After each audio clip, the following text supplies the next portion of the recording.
Jésus.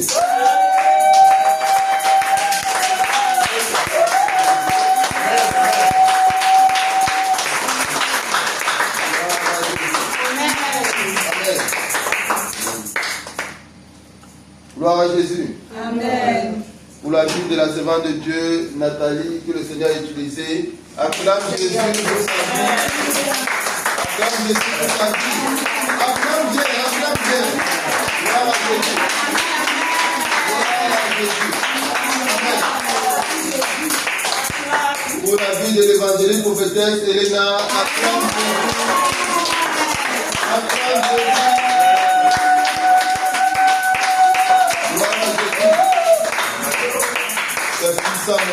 C'est puissant. Amen. Amen. Gloire à Jésus. Amen. Que le Seigneur soit béni. Amen. Pour ta vie, acclame Jésus.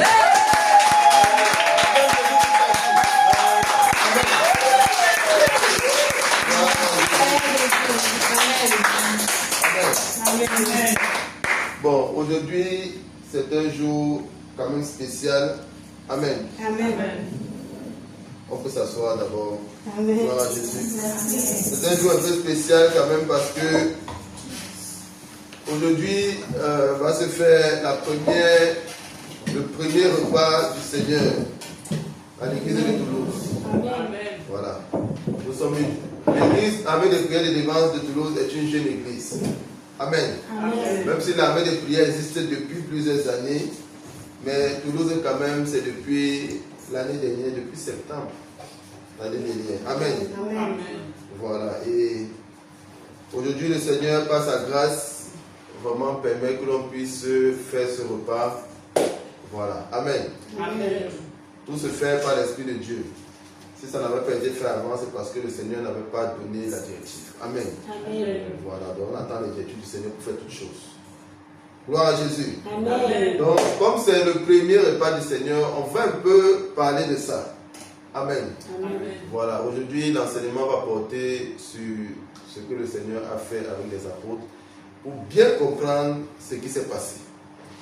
Lorsqu'il y avait la Pâque, la première Pâque de l'église de Toulouse, on a fait un enseignement sur la Pâque. J'invite vraiment chacun à bien écouter cet enseignement-là. Vous vous rappelez encore de l'enseignement sur la Pâque? Vous avez oublié? Oui. Oui, l'enseignement de la Pâque qu'on a reçu avec les 3 explications de la Pâque. L'explication historique, l'explication prophétique et l'explication voilà, dans l'air de l'esprit, spirituel actuel, pour l'église actuelle du Seigneur. Amen. Voilà, c'est très important parce que le Seigneur est allé à la croix au moment de la Pâque. C'était le moment de la Pâque que le Seigneur est allé à la croix. Amen. Et dans cette explication prophétique de la Pâque, on avait dit justement que le Seigneur était allé à la croix pour racheter l'humanité. Parce que la Pâque, c'est quoi? C'est le rachat du peuple d'Israël, d'Égypte. Amen. Voilà. Et le Seigneur, au moment de la Pâque, il est venu aussi pour aller à la croix. Et c'est à ce moment-là qu'il a racheté l'humanité. Amen. Amen. Voilà. Donc le rachat du peuple d'Égypte était une prophétie, on va dire, de ce que le Seigneur devait aussi faire pour l'humanité. Pas seulement pour le peuple d'Israël. Parce qu'à l'époque, le peuple d'Israël était le peuple choisi de Dieu. Amen. Le Seigneur avait pour plan de sauver l'humanité. Bon, c'est pas pourquoi le Seigneur nous permet de commencer comme ça. Le Seigneur avait pour plan de sauver l'humanité. Amen. Amen. Et il s'était choisi un peuple. Il s'était choisi d'abord même un homme, Abraham. Et il a dit que c'est à partir de cet homme-là que son plan pour le salut de l'humanité va se faire. Amen. Il y a eu Abraham, il y a eu Isaac, il y a eu Jacob, il y a eu Moïse que le Seigneur a choisi pour justement délivrer le peuple d'Israël. Amen. Amen. Voilà. Et cette délivrance-là, ce rachat du peuple d'Israël, le Seigneur est venu faire ce rachat pour toute l'humanité, pour quiconque croit en lui. Afin que son sang puisse racheter quiconque croit en lui dans le monde. Amen. Amen. Voilà. Le Seigneur permet que j'explique un peu ça pour qu'on puisse comprendre. Et c'est justement au moment de la Pâque que le Seigneur est allé à la croix de Golgotha. Et justement à la veille de cet acte glorieux à la croix, le Seigneur a fait quelque chose avec ses apôtres. Un repas. Amen. C'est vrai qu'il y en a qui appellent ça la Sainte Seine. Bon, la Sainte Seine, c'est une scène qui s'est passée entre le Seigneur et les apôtres. Et c'est vraiment une scène qui est sainte. Amen. Parce qu'on parle du corps de Christ, on parle du sang de Jésus. Voilà. Donc, l'expression la Sainte Seine, dans l'esprit, n'est pas mauvaise. Mais elle n'est pas écrite dans la Bible. Ce n'est pas écrit Sainte Seine dans la Bible. Amen. Amen. Mais l'expression dans l'esprit n'est pas mauvaise. Dans la Bible, on parle d'un repas, on parle du scène qui s'est passé entre le Seigneur et ses apôtres. On parle d'un repas, mais on ne parle pas de la Sainte Seine. Mais tout ce que le Seigneur fait est saint. Le Seigneur travaille dans sa sainteté. Le Seigneur n'est pas dans la souillure. Donc, on peut appeler ça Sainte Seine. On peut aussi appeler ça repas du Seigneur. Amen. Certains n'aiment pas trop dire Sainte Seine parce qu'on entend tout ça chez les catholiques. Comme on entend trop ça chez les catholiques et que ce qu'ils font là, ce n'est pas réellement ça en fait. Bon, certains ne veulent pas utiliser cette expression-là pour qu'on ne refait pas, ça ne refait pas aux catholiques. Mais en réalité, dans l'esprit, dire Sainte Seine, ce n'est pas mauvais. Amen. Ce n'est pas parce que les catholiques font quelque chose que ça veut dire que c'est toujours mauvais. C'est vrai que c'est une église qui a été mise en place par le diable. Mais le diable, quand il travaille, il met toujours un peu de vérité et il met un peu de mensonge. Parce qu'il sait que si tu es dans un peu de vérité, un peu de mensonge, tu es condamné. C'est comme ça qu'il travaille. Amen. Donc il y a des choses qui se font même dans d'autres fausses religions là, mais qui sont en accord avec la volonté de Dieu, comme les musulmans. Une véritable musulman s'habille en accord avec la parole de Dieu. Parce qu'ils ont copié ça chez les chrétiens à l'époque. Quand la religion musulmane a vu, bon, quand le démon est venu parler à Mahomet pour l'amener à créer la religion musulmane, c'était plus de 400 ans après le Seigneur Jésus-Christ. Donc les apôtres avaient déjà eu le temps de bien travailler, implanter l'église. Ils étaient même déjà morts, d'autres personnes avaient pris la relève. Après l'église catholique est venue, le diable, comme il a vu que le mouvement qui s'est fait là c'était très puissant, il a mis l'église catholique pour perdre les chrétiens, une partie des chrétiens qui étaient justement dans cette mouvance-là, qui avait vu sa naissance avec les apôtres. Et quand il a vu que, bon, là ça devient encore compliqué, il a envoyé un démon par là à Mahomet, il a créé la religion musulmane, après la religion catholique. Et c'est comme ça qu'il a créé toutes ces autres religions que vous voyez là, le bouddhisme, après il a mis en place des sectes pour ceux qui veulent aller même faire des pactes avec le diable, les francs-maçons, les réseaux-chrétiens, les illuminati. Tous ces gens-là, c'est le diable, c'était comme ça le plan du diable pour perdre les enfants de Dieu. Malgré ça, il a vu que, bon, les chrétiens là, ils sont persistants. Il est alors venu dans le milieu chrétien donner des faux enseignements. C'est-à-dire qu'on dit qu'on est chrétien, on n'est pas catholique, on n'est pas musulman, on n'est pas témoin de Jéhovah. Parce que pour les témoins de Jéhovah, c'est la même chose. Il y a un démon qui s'appelle Jéhovah. Donc le démon qui s'appelle Jéhovah est venu, le diable a envoyé ce démon-là pour implanter l'église. Tout comme la reine du ciel. C'est la reine du ciel que les catholiques adorent, ils disent que c'est Marie. Pourtant, c'est la reine du ciel. Elle est l'apôtre du 2e siècle. Amen. Amen. Parce qu'au-dessus de chaque religion, de toutes ces religions-là, il y a une principauté qui domine toutes ces religions-là. Amen. Maintenant, les véritables chrétiens, alors, le diable dit, bon, comme j'ai déjà perdu plus de 80% du monde, il y a 20%, bon, il y a une infime partie là qui, eux là, ils sont chauds. Qu'est-ce qu'il a alors fait? Il est allé, il maîtrise la parole de Dieu, le diable. Il a pris la parole de Dieu. Amen. Il a commencé à former les pasteurs. Il a commencé à former les pasteurs. Il les a envoyés maintenant pour ouvrir les églises. Et ce sont ces soi-disant pasteurs-là qui ont commencé à venir avec des enseignements. Dieu ne regarde pas le corps, il regarde le cœur. Voilà, tu peux te faire belle, sexy pour Jésus. Voilà, les enseignements comme ça, ne paye pas ta dîme. En fait, chaque soi-disant pasteur vient avec un message. Bon, il va te dire, il ne faut pas mentir, il ne faut pas, pour être crédible, il ne va pas te dire qu'il faut mentir. Parce que même le païen sait qu'il ne faut pas mentir. Donc il ne peut pas venir te dire qu'il ne faut pas mentir. Amen. Amen. Mais il va te parler du caractère, il faut avoir bon caractère, il faut manifester l'amour. Il y a toujours la vérité dedans. Il faut manifester l'amour, il ne faut pas insulter ton prochain. Voilà. Mais tu peux te faire belle, tu peux mettre le maquillage, c'est normal, tu te fais belle pour le Seigneur. Tu es sexy, donc tu peux t'habiller sexy, tu peux mettre les parfums, tu peux mettre les bijoux. Voilà. Donc il te met maintenant dans le péché de la sanctification du corps. Amen. Parce qu'il sait que tu peux beau manifester l'amour comme tu veux. Si ton corps n'est pas sanctifié, tu ne peux pas le ciel. Le diable, et le Seigneur l'a dit dans 1 Thessaloniciens chapitre 5 verset 23. Il dit que votre corps, votre âme et votre esprit restent irréprochables lors de l'avènement de votre Seigneur Jésus. C'est-à-dire que quand Jésus va revenir là, il faut que ton corps, ton âme et ton esprit restent irréprochables. C'est clair. Le diable sait ça. Donc il envoie ses agents qui ouvrent des églises, qui prêchent la grâce. On peut pécher. Bon, il y en a même certains, d'autres disent que c'est la grâce, c'est l'aide de la grâce.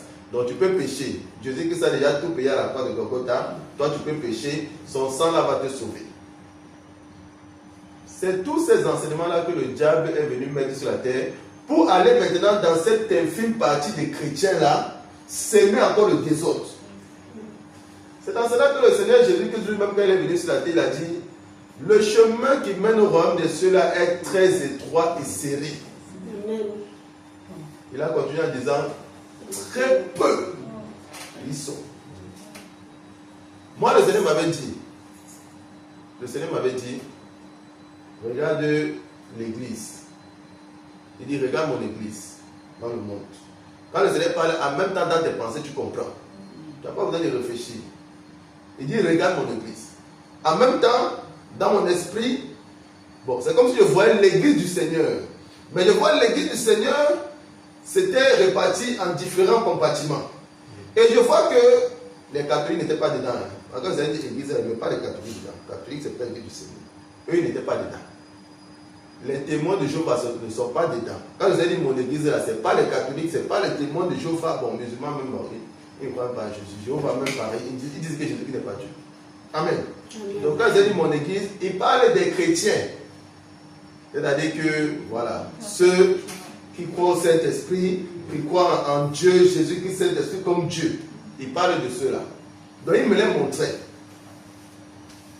Et en même temps qu'il me dit: regarde mon église, il me montre le chemin, en fait, que la majorité, justement, de ceux-là ont pris. Et c'est là où il me donne ce passage où il me dit que le chemin qui mène au ciel est étroit et serré. En réalité, quand on regarde le monde chrétien, la majorité des chrétiens sont à peu près sur le même chemin. C'est-à-dire qu'ils croient en Dieu, ils louent Dieu, mais déploiement du corps là, ils ne regardent pas. Ça, c'est la majorité des chrétiens qui font ça. Amen. Amen. Ils peuvent mettre les montres, ils peuvent mettre les bijoux, ils peuvent mettre les parfums. Mais ils croient en Dieu, ils prient, ils font les veillées de prière. Ça, c'est ce que la majorité des chrétiens font.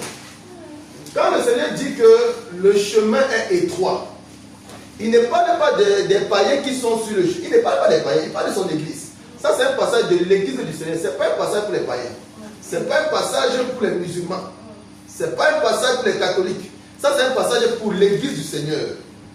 Et il dit que pour son église, la majorité sont sur ce chemin qui est large là. Mais son église, quand il regarde son église, très peu sont sur le chemin qui mène au royaume des cieux. Je ne sais pas si on se comprend. Amen. Donc si tu regardes l'église et que tu vois que la majorité là, ils sont tous portés des bijoux, tout ça là, vous savez qu'ils ne sont pas sur le chemin étroit. Parce que ce passage, prends ce passage, applique ce passage sur l'église du Seigneur. N'applique pas ce passage pour les païens en disant que bon, les païens sont... La Bible dit que les païens sont déjà condamnés. La Bible dit que tous les musulmans là, ils sont déjà condamnés. Eux là, il n'y a pas besoin de sortir parole de Dieu parce qu'ils ne croient pas en Jésus. On n'a pas besoin de détailler, d'entrer. Au jugement, le Seigneur ne va pas entrer, il ne va pas trop entrer dans sa parole. Il va seulement sortir un passage pour les balancer là-bas. Donc, ils sont déjà condamnés. Parce que quiconque ne croit pas en Jésus ne peut pas être sauvé. C'est tout. Amen. Bon, le Seigneur a voulu que je parle un peu de ça. Amen. Donc, on va entrer dans le sujet. C'était une introduction par l'Esprit de Dieu. On va entrer dans le sujet. Le Seigneur sait pourquoi il dit des choses. Donc. Amen. Bon, on va parler un peu de cette scène-là qu'il y a eu entre le Seigneur et les apôtres. Il y a beaucoup de controverses aussi dans cette scène. Il y a beaucoup de controverses dans la Bible. Mais par la grâce de Dieu, on a un peu vu la plupart des controverses. Bon, il y en a encore certains, on va voir pour expliquer à la lumière de la parole de Dieu. On avait vu déjà la controverse sur le fait que les gens disent que Dieu regarde seulement le cœur. Les gens disent que le sang de Jésus peut sanctifier tout. Bon, on a déjà vu tout ça. Mais ici, dans le cadre de cette scène, il y a également une controverse. Qui est que certains utilisent le jus des raisins, certains utilisent le vin pour faire le repas du Seigneur. Amen. Amen. Il y a aussi une autre controverse, c'est que qui doit prendre part à ce repas? Amen. Qu'est-ce que la parole de Dieu nous dit? Qui doit prendre part à ce repas? Et est-ce qu'on utilise le jus des raisins? Est-ce qu'on utilise le vin? Amen. Amen. Bon, chez les catholiques, c'est le vin. Dans beaucoup même d'églises aussi chrétiennes, c'est le vin. Bon, avant de venir même sur cette scène, on va parler du vin. Amen. Amen. On va parler même de l'alcool. Gloire à Jésus. Amen. On va prendre quelques versets bibliques. On va se lever pour cette première lecture. On va lire deux passages. Une servante de Dieu va nous préparer Habakkuk. Une autre va dans Proverbe. Proverbe 23, verset 29 à 32. Et une autre prépare Habakkuk. Habakkuk, chapitre 2, verset 15. Proverbe 23, verset 29 à 32. Proverbe 23. Et une autre prépare Lévitique. Servante de Dieu Ange prépare Lévitique, chapitre 10, verset 9. La servante de Dieu Christelle prépare Habakkuk. C'est ça? Habakkuk, chapitre 2, verset 15. Et la servante de Dieu Normie va nous lire Proverbe 23, verset 29 à 32. On va lire ces trois passages. Lévitique 10, verset 9. Habakkuk, chapitre 2, verset 15. Donc, Proverbe 23, verset 29 à 32. Oui, on y va. Proverbe 23, verset 29 à 32. Je lis au nom puissant de Jésus. Pour qui les a, pour qui les hélas, pour qui les dispute, pour qui les plaintes. Pour qui les dispute, pour qui les plaintes. Pour qui les blessures sans raison. Pour qui les blessures sans raison. Pour qui les yeux rouges. Pour qui les yeux rouges. Pour ceux qui s'attardent auprès du vin. Pour ceux qui s'attardent auprès du vin. Amen. C'est fini. Pour ceux qui vont déguster du vin mêlé. Oui. Ne regarde pas le vin qui paraît d'un beau rouge. Ne regardez pas le vin qui paraît d'un beau rouge. Qui fait des perles dans la coupe. Qui fait des perles dans. Donc quand tu tournes ça dans le verre, ça bouge un peu là, c'est joli. Oui. Et qui coule aisément. Voilà. Tu ouvres ça, tu déposes ça simplement. Il finit par mordre comme un serpent. Il finit par mordre comme un serpent. On parle de quoi? Le vin. Oui, amen. Et par piquer comme un basilic. Amen. Amen. Amen. Mais ce passage est bien passé, il commence par dire quoi? Lis un peu le début. À qui? Pour qui hélas? Pour qui hélas? Pour qui hélas? Qu'est-ce que ça veut dire? Pour qui hélas? La désolation. La désolation. Oui. Pour qui les dispute? Pour qui les dispute? Donc le Seigneur est en train de nous montrer en fait les conséquences de ce qu'il va dire en bas là du vin. Oui. Pour qui les plaintes? Pour qui les plaintes? Pour qui les blessures sans raison? C'est-à-dire que si tu t'amuses avec cette affaire-là, tu vas passer ton temps à te plaindre parce que ça ne va pas t'amener quelque part. Pour qui? Pour qui les yeux rouges? Les yeux. Pour qui les yeux rouges? Oui. Pour ceux qui s'attardent auprès du vin. Pour ceux qui s'attardent auprès du vin. Amen. Amen. On acclame la parole du Seigneur. On va lire Habakkuk, chapitre 2, verset 15. Verset 15. J'ai eu la parole du Seigneur. Malheur à celui qui fait boire son prochain. Malheur à celui qui fait boire son prochain. À toi qui verse ton outre et qui l'enivre, afin de voir sa nudité. Afin de voir sa nudité. Malheur à celui qui fait boire son prochain. Amen. Amen. Amen. Amen. Donc, toi, homme de Dieu, si tu fais boire quelqu'un, boisson alcoolisée, bon, faut bien demander au Seigneur. C'est-à-dire malheur à qui fait boire son prochain. Mais bon, ma femme m'a toujours dit, quand tu enseignes, essaie de bien expliquer tous les contours. On va expliquer tous les contours parce qu'il y a d'autres passages. Amen. On va lire d'abord Lévitique. Je lis la parole de Dieu au nom de Jésus-Christ. Amen. Lévitique 10, verset 9. Verset 9. Tu ne boiras ni vin, ni boisson enivrante, toi et tes fils avec toi, lorsque vous entrerez dans la tente d'assignation, de peur que vous ne mouriez. Amen. Ce sera une loi perpétuelle parmi vos descendants. Amen. Amen. Là, le Seigneur parle à qui? Aaron. À Aaron. Je lis Et encore. ses enfants. Oui, Ça, c'est ses fils. important. Là, nous sommes dans l'ancienne alliance. Et le Seigneur est en train de parler à Aaron. Relis, après, on va expliquer. Lévitique 10, verset 9. Amen. Tu ne boiras ni vin, ni boisson enivrante, Mhm. toi et tes fils avec toi, lorsque vous entrerez dans la tente d'assignation, de peur que vous ne mouriez. Ce sera une loi perpétuelle parmi vos descendants. Amen. Amen. Acclame le Seigneur. Amen. Merci à toi. Gloire à Jésus. Je vais ouvrir ce passage de Lévitique 10, verset 19.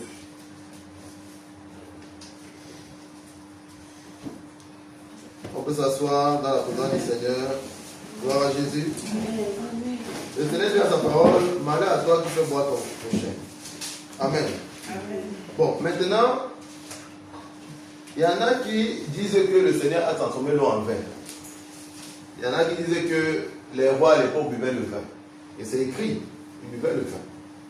Les rois buvaient le vin et c'est écrit, le Seigneur a transformé l'eau en vin. Il a donné le vin aux gens, ils ont bu. Amen. Maintenant, c'est quoi le problème? Pourquoi le Seigneur a transformé l'eau en vin dans un mariage? C'est le premier miracle que le Seigneur même a fait. Mais on va prendre un dimanche pour expliquer ce qui s'est passé le jour du mariage. Pourquoi le Seigneur a transformé l'eau en vin. Amen. C'était un acte prophétique. Les gens savent voir ça de manière charnelle. C'est-à-dire que le vin, c'est réel, ils ont bu. Mais c'est un acte prophétique. Et on va expliquer ça. Amen. Peut-être même le dimanche prochain. Le Seigneur va voir comment les études du Seigneur. Amen. Amen. Je vais expliquer brièvement. Je ne vais même pas expliquer ce passage parce que quand il va expliquer ce qui s'est passé dans l'ancienne alliance, on va comprendre ce que le Seigneur a fait. Amen. Après, on va prendre un dimanche pour expliquer ce passage. On a lu un passage très intéressant. Bon, déjà, on a lu 2 versets où le Seigneur demande de ne pas consommer le vin. Où il dit même que toi qui donnes le vin à ton prochain, à toi-même là, tu tombes sur la malédiction. Amen. Maintenant, dans l'ancienne alliance, les gens buvaient le vin. Ça, c'est vrai. Mais pourquoi les gens buvaient le vin? Qu'est-ce qui se passe en réalité? Il y en a qui boivent le vin. Pourtant, le Seigneur dit, dans l'ancienne alliance, on lit les passages, le Seigneur dit, tu ne dois pas boire. Qu'est-ce qui se passe? Amen. Bon, l'ancienne alliance est une période très essentielle de la vie de l'humanité. J'avais expliqué par l'Esprit de Dieu que depuis la création du monde, il y a 3 temps.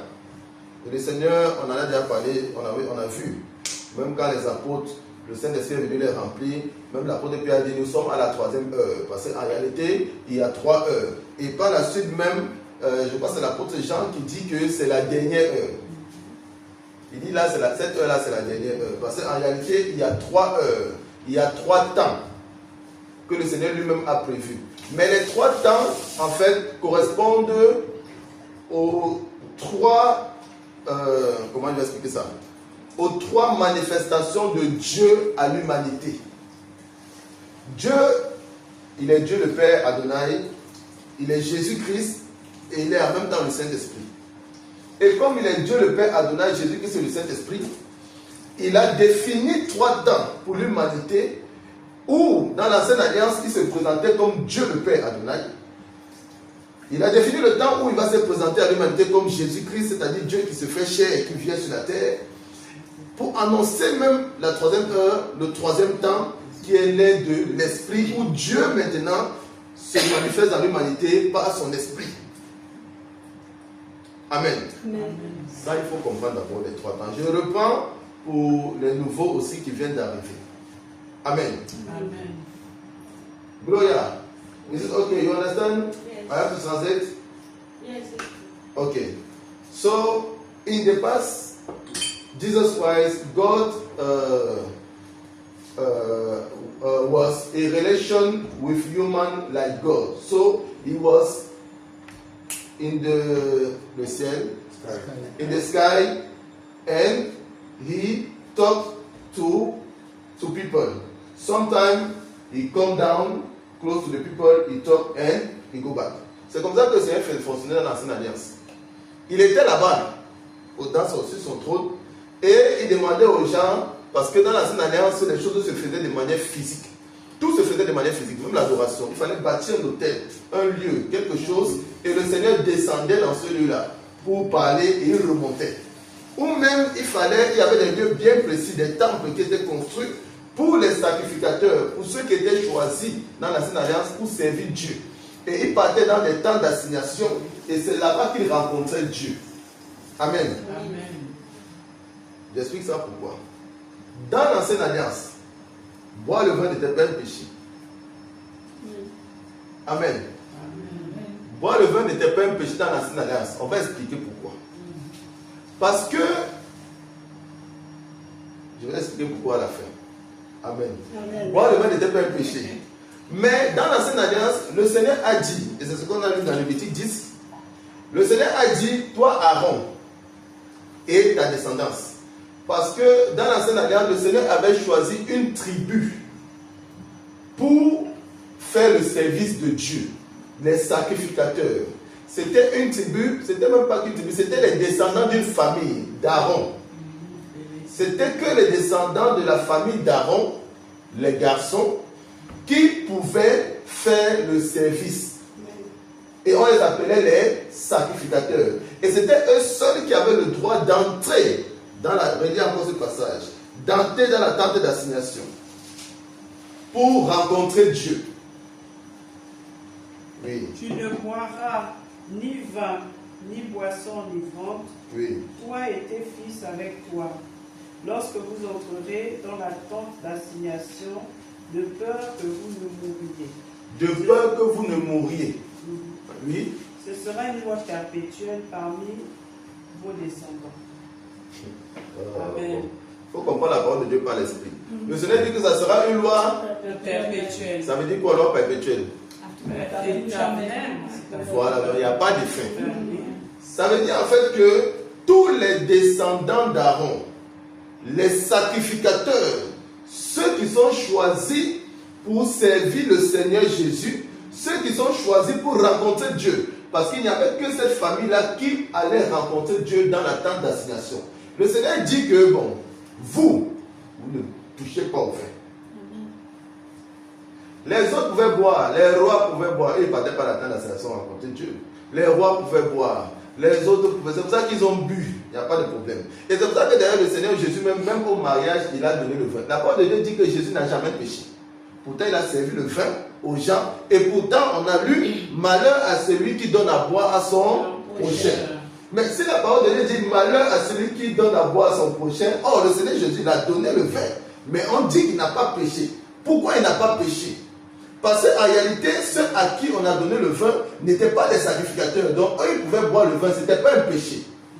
Amen. Amen.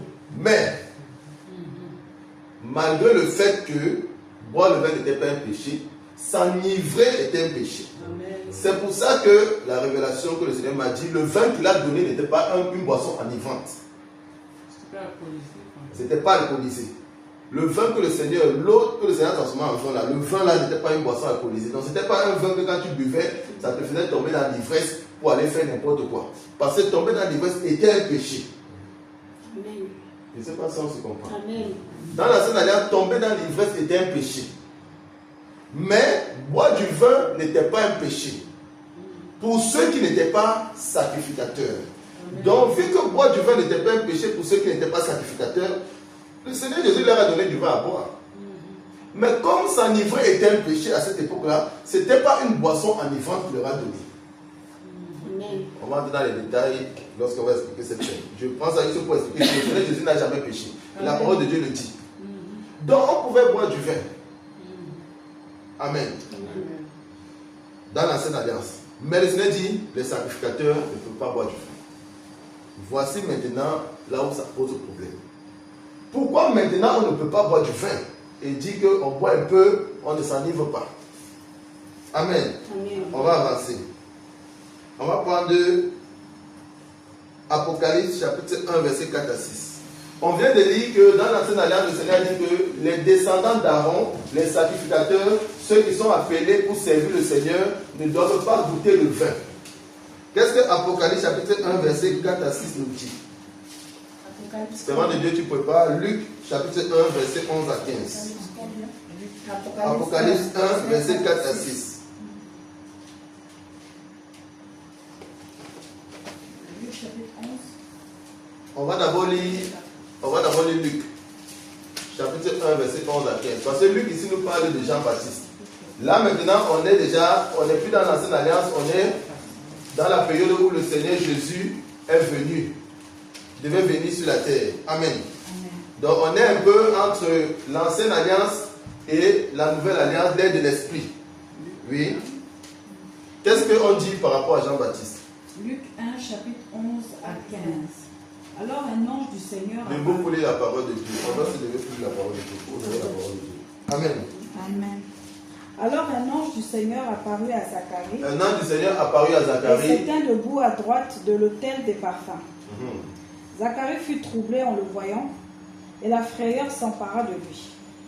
Mais l'ange lui dit, ne crains point, Zacharie, car ta prière a été exaucée. La prière a été exaucée. Ta femme Élisabeth t'enfantera un fils, Un et fils tu lui donneras le nom de Jean. de Jean. Il sera pour toi un sujet de joie et d'allégresse, C'est dans l'Église. et plusieurs se réjouiront de sa naissance. Car il sera grand devant le Seigneur. Il sera grand devant le Il Seigneur. ne boira ni vin, Il ne boira ni ni vin, liqueur enivrante, ni liqueur enivrante. et il sera rempli de l'Esprit Saint Et il sera rempli de dès l'Esprit le Saint sein de sa mère. dès le sein de sa mère. Amen. Amen. Voilà la première personne qui va être remplie du Saint-Esprit. Jean-Baptiste. Amen. Mais qu'est-ce que l'ange dit au père de Jean-Baptiste? Il dit, on est dans l'ère du Seigneur Jésus. Il dit, celui-là, ton fils-là, que Dieu va te donner, il ne doit pas goûter le vin, ni boisson enivrante. Le Seigneur a fait la différence. Parce que les gens peuvent dire que non, on veut juste dire qu'il ne doit pas être sourd, il ne doit pas s'enivrer. On a dit qu'il ne doit pas goûter de vin, ni boisson enivrante. C'est-à-dire que même si c'est un petit vin pour ne pas s'enivrer, il ne doit pas boire. Amen. Et l'ange explique pourquoi. Il dit, lui là, il sera rempli du Saint-Esprit dès le ventre de sa mère. La différence entre l'ère où nous sommes et l'ancienne alliance, c'est quoi? C'est ça, la différence. C'est le Saint-Esprit. Avant, les gens n'avaient pas le Saint-Esprit en eux. Tu peux boire l'alcool, il n'y a rien en toi là qui va rejeter l'alcool. Mais dès lors où tu as le Saint-Esprit en toi, tu ne peux pas goûter ça. Les sacrificateurs ne devaient pas non plus boire. Pourquoi? Parce que quand Dieu descendait, ils étaient environnés de la gloire de Dieu. Et le Seigneur ne pouvait pas supporter l'alcool. C'est-à-dire que vous qui allez venir dans ma présence, vous les sacrificateurs, ne goûtez pas au vin. La Bible me dit ne goûtez pas. Amen. Donc dans l'ancienne alliance, le Seigneur dit aux sacrificateurs, vous qui venez dans ma présence parce que je vais descendre, ne goûtez pas au vin. Jean-Baptiste il a dit, toi tu ne goûtes pas, parce que toi tu seras rempli du Saint-Esprit. C'est ça le problème. On va lire Apocalypse. Là où maintenant, voici alors ce qui fait que le Seigneur nous explique qu'on ne peut pas toucher vin. Oui. Verset 4 à 6. Apocalypse 15. Je lis la parole de l'Éternel avec grâce. Amen. Je lis Apocalypse 1, verset 4. De la part de Jean aux 7 églises qui sont en Asie, que la grâce et la paix vous soient données de la part de Dieu. Amen. Celui qui est, qui était, qui vient de la part de cet esprit qui sont devant son trône et de la part de Jésus-Christ, le témoin fidèle, le premier-né d'entre les morts, Jésus-Christ. Et le chef des On rois aura de la l'occasion d'expliquer ça, pourquoi on l'appelle le premier-né d'entre les morts. Vas-y, continue. Le premier-né d'entre les Le morts. premier d'entre les morts est le chef des rois de la terre.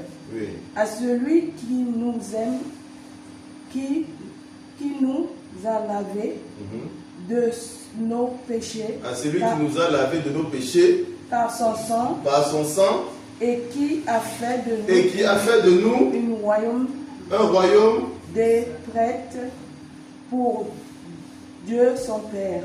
Amen.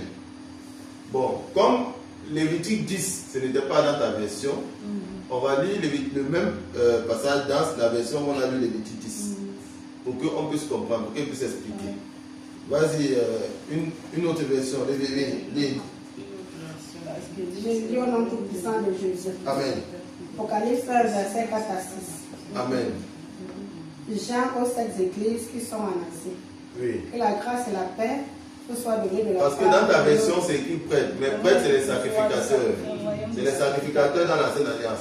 Mais comme on a lu ce passage qui parlait des sacrificateurs pour Aaron, on va lire le même passage dans la. Oui, vas-y. Celui qui est, qui était et qui vient. Et de la part de ces églises qui sont devant son trône. Oui. Et de la part de Jésus-Christ, le témoin fidèle. Le premier-né des morts. Oui. Et le prince des rois de la terre.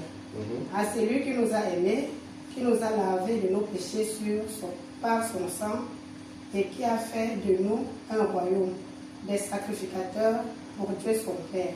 Amen. À lui soit la gloire et la puissance au siècle des siècles. Amen. Amen. Attends la parole.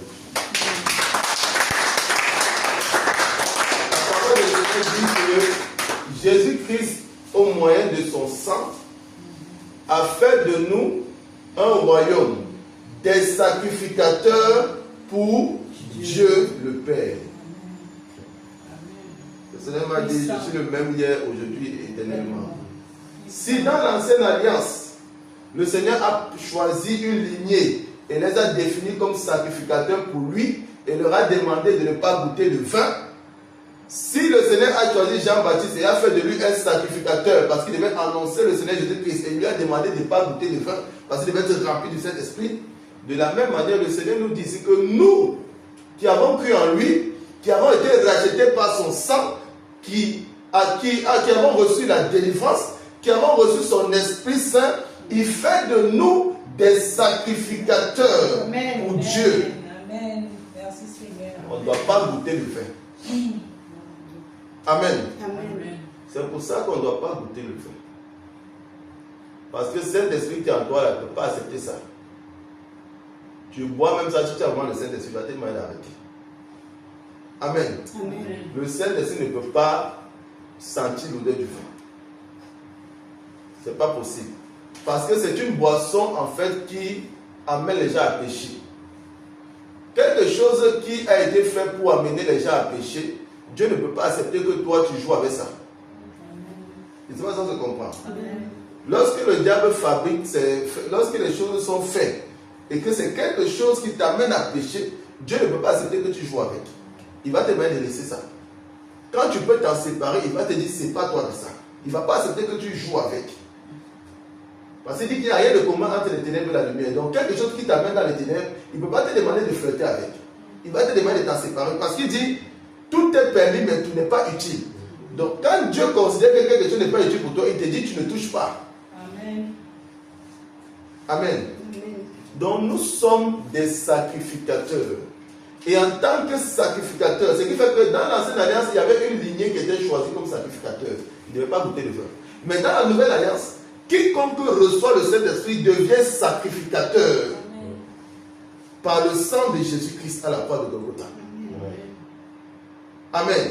Même le Chinois qui croit en Jésus, le Seigneur le délivre, il reçoit le Saint-Esprit, il devient sacrificateur. Ce n'est plus qu'à l'époque, il fallait une lignée, une famille. Non. Parce que le sang de Jésus qui a coulé la croix de Golgotha maintenant, c'est pour l'humanité. Amen. Amen. Donc, c'est bon pour le vin. Amen.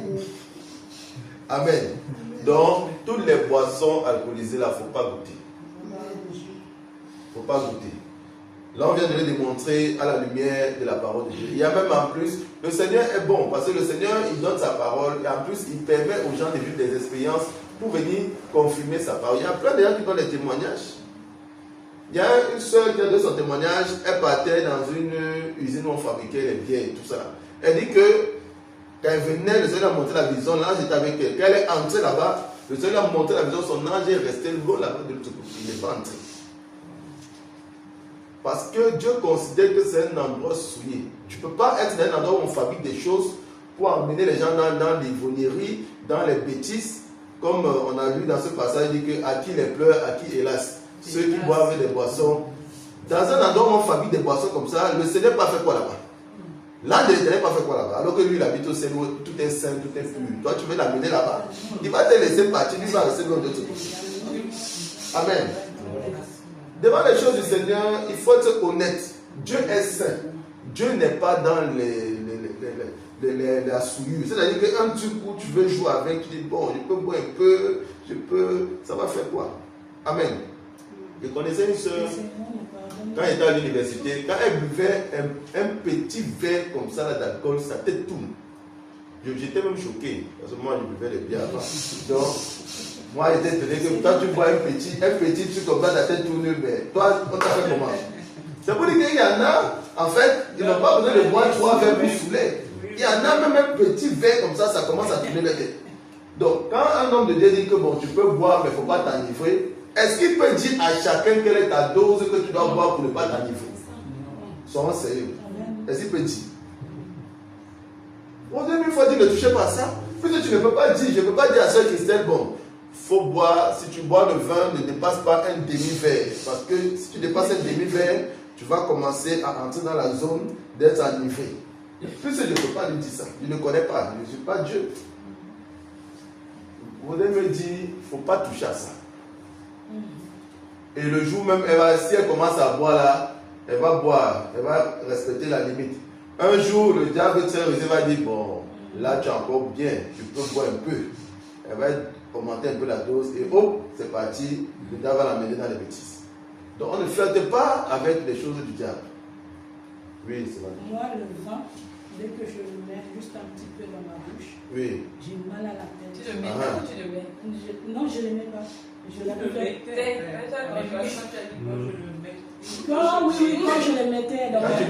Oui, quand je le mettais dans ma bouche, c'est comme si je buvais une tonne d'alcool. Lève-toi, tu parles bien. Tourne la caméra, que les gens comprennent. Parce que les gens aiment jouer. Oui, il ne faut pas flirter. Donc, ça veut dire que si on fait le repas du Seigneur et que je lui donne un peu de vin, elle va commencer à avoir les tournis. Il faut témoigner, c'est vrai. Voilà, même quand j'ai bu avant, je mettais le vin dans ma bouche, juste un petit goutte, ça me faisait tourner la tête. C'est comme si je buvais beaucoup, beaucoup, beaucoup. Et même quand j'étais à des églises, pas dépouillées, dans le petit vin comme ça qu'ils donnaient. Ah, pour la Sainte Seine. Oui, je mettais dans ma bouche parce que je ne le supportais pas. Voilà. Vous voyez?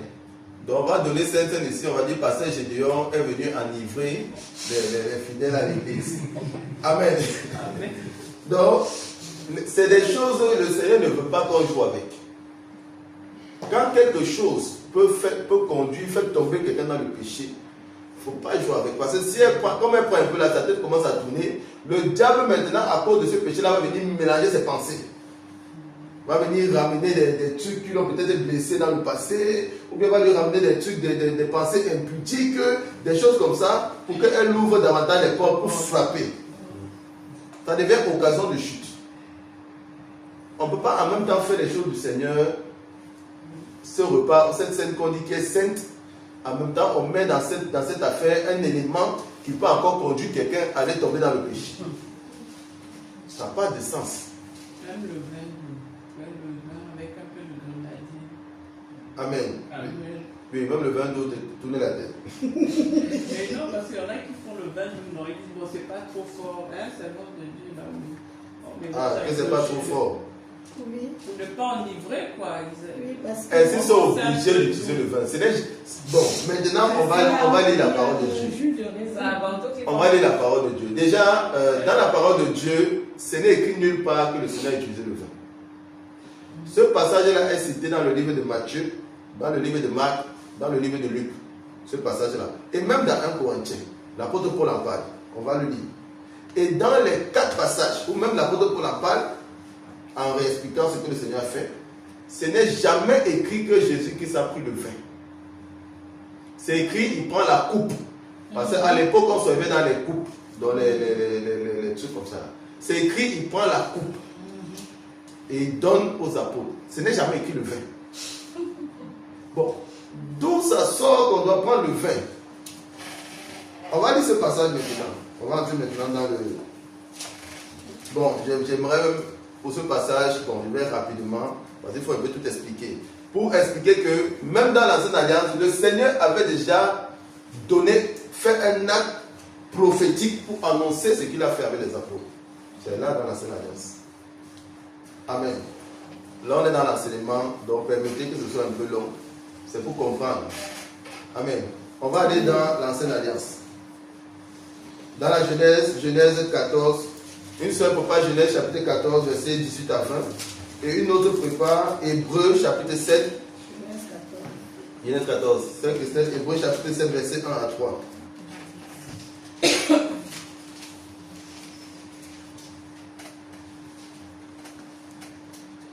Hébreux chapitre 7, verset 1 à 3. On commence par Genèse. Genèse 14, verset 18 à 20. Je lis au nom tout-puissant de Jésus-Christ. Amen. Melchisedec, roi de Salem, fit apporter du pain et du vin. Il était sacrificateur du Dieu très haut. Il était sacrificateur du Dieu très haut. Il bénit Abraham et dit, béni soit Abraham par le Dieu très haut, maître du ciel et de la terre. Béni soit le Dieu tout-puissant qui a livré tes ennemis entre tes mains, et Abraham lui donna la dîme de tout. Amen. Amen. Dans le verset 18 dit que Melchisedec, roi de Salem, fit apporter du pain et du vin à Abraham. Il était sacrificateur de Dieu. Et il a apporté du pain et du vin lorsque Abraham avait gagné son combat avec les rois. Donc Abraham sortait d'une victoire avec les rois. Amen. Parce qu'il partait pour secourir Aaron. Donc il est sorti d'une victoire, une grande victoire. L'autre, pardon. Merci, c'est de Dieu. Il sortait d'une grande victoire. Amen. Et Melchisedec était venu justement avec du pain et du vin pour donner à Abraham. Mais qui est Melchisedec? On va lire un peu Hébreux chapitre 7, verset 1 à 3. J'ai la parole de Dieu. En effet, ce Melchisedec, roi de Salem, sacrificateur du Très-Haut, qui alla au-devant d'Abraham, lorsqu'il revenait de la défaite des rois, qui le bénit, et à qui Abraham donna la dîme de tout, qui est d'abord roi de justice, d'après la signification de son nom, ensuite roi de Salem, c'est-à-dire roi de paix, qui est sans père, sans mère, sans généalogie. Voilà la signification de son nom. Il est sans père, sans mère, sans généalogie. Qui n'a ni commencement, de jour, ni fin de vie, mais qui est rendu semblable au Fils de Dieu. Qui est rendu semblable, ce Melchisedec, au Fils de Dieu. Ce Melchisedec demeure sacrificateur à perpétuité. Amen. En fait, il avait un nom qui, dans la définition de son nom, en fait, était Dieu. Amen. Ce sacrificateur, Melchisedec. La signification de son nom, en fait, c'est Dieu. On dit qu'il n'a ni commencement, il n'a ni fin. Voilà. Donc, on comprend ici, en fait, que le Seigneur Jésus, cet acte-là, était une prophétie du repas que le Seigneur devait faire avec les apôtres. Parce que ici, chez Melchisedec, il est venu avec du pain et du vin pour donner cela à Abraham. Mais Abraham sortait d'une victoire. Amen. Et on va comprendre qui mérite justement de recevoir le pain et le vin. Quand on va répondre à ces questions, on va comprendre en réalité que ce que Melchizedek a fait là, c'était une prophétie, justement, de ce que le Seigneur Jésus-Christ a fait avec les apôtres. Amen. On va avancer. C'est à la fin qu'on va tout comprendre. On va aller maintenant prendre le livre de Luc pour lire maintenant ce passage. Ce qui s'est passé, Luc 8, ce qui s'est passé avec le Seigneur et les apôtres. On va lire Luc chapitre 22, le verset 14 à 20. Et on va lire doucement. Pour lire maintenant ce que le Seigneur a fait. Luc 22. Je lis la parole de l'Éternel au nom de Jésus-Christ. L'heure étant venue, il se mit à table. Et les apôtres avec lui. Il leur dit, le Seigneur Jésus-Christ leur dit, j'ai désiré vivement manger cette Pâque avec vous avant de souffrir. Car je vous le dis, je ne la mangerai plus jusqu'à ce qu'elle soit accomplie dans le royaume de Dieu. Et ayant pris une coupe et rendu grâce, il dit, prenez cette coupe, distribuez-la entre vous. Car je vous le dis, je ne boirai plus désormais du fruit de la vigne jusqu'à ce que le royaume de Dieu soit venu. Bon, pause. Il dit, je ne boirai plus désormais du fruit de la vigne jusqu'à ce que le royaume de Dieu soit venu. Bon. Le fruit de la vigne, c'est quoi? Le raisin. C'est le raisin. Il dit, je ne boirai plus désormais du fruit de la vigne. Il n'a pas dit qu'il ne va plus boire le vin. Il a dit, je ne boirai plus désormais du fruit de la vigne jusqu'à ce que le royaume de Dieu soit venu. Bon. En réalité, le Seigneur a train de dire que c'est la dernière fois qu'il va prendre ce repas avec ses apôtres. Jusqu'à ce que le royaume de Dieu soit venu. C'est-à-dire que jusqu'à ce qu'il revienne chercher son église. Parce que la parole de Dieu nous dit que lorsque le Seigneur va venir chercher son église, il y a une grande table dans le ciel qui est préparée pour nous. Amen. Voilà, les noces de l'agneau. Il y a une grande table qui sera préparée pour nous. Pour tous ceux qui auront vaincu. Parce qu'il dit, à celui qui vaincra, à celui qui persévérera jusqu'à la fin, celui-là sera sauvé, je lui donnerai la couronne de vie. Et ce n'est que ceux-là qui seront dignes d'être assis avec le Seigneur. Il y en a qui ont déjà eu cette vision. Il y a une grande table où le Seigneur sera là. Et il y a des chaises comme ça, là, tout le long. Et chaque personne qui a le Saint-Esprit délivré, qui a le Saint-Esprit, qui a son nom écrit dans le livre de vie, son nom est là sur la table et sa chaise est là rangée. Quand tu pêches et que tu t'achètes ta robe, on recule ta chaise. Plus tu pêches, plus on recule ta chaise. Quand le Saint-Esprit te quitte, on enlève ta chaise, on enlève ton nom et ton nom part du livre de vie. On aura le temps d'enseigner dans les profondeurs dessus pour voir comment le Seigneur nous explique bien ça. Mais globalement, voilà ce qui s'est passé. Amen. Amen. Donc, c'est pour ça que le Seigneur dit, c'est ma dernière avec vous, jusqu'à ce que le royaume de Dieu soit venu. C'est-à-dire, il soit venu, quand il sera venu, il va venir chez son église. Et à table maintenant, on va festoyer avec lui parce que on aura, par la grâce de Dieu, nous tous ici, on sera auprès du Seigneur. Amen. On aura vaincu. Voilà. Et on va se retrouver avec le Seigneur à table. Et c'est là encore qu'on va partager un repas avec le Seigneur. Amen. Amen. On continue. Donc ici, le Seigneur dit le fruit de la vigne. Il n'a pas dit qu'il ne boit plus le vin. Il a dit, je ne boirai plus du fruit de la vigne. Le fruit de la vigne, c'est le raisin. On continue. Ensuite, il prit du pain. Et après avoir rendu grâce, il le rompit et le leur donna en disant, ceci est mon corps qui est donné pour vous. Faites ceci en mémoire de moi. Voilà. Il prit de même la coupe après le souper et la leur donna en disant, cette coupe est la nouvelle alliance en mon sang qui est répandue pour vous. Cependant, voici la main de celui qui me livre est avec moi à cette table. Amen. Lui, on ne le gère pas.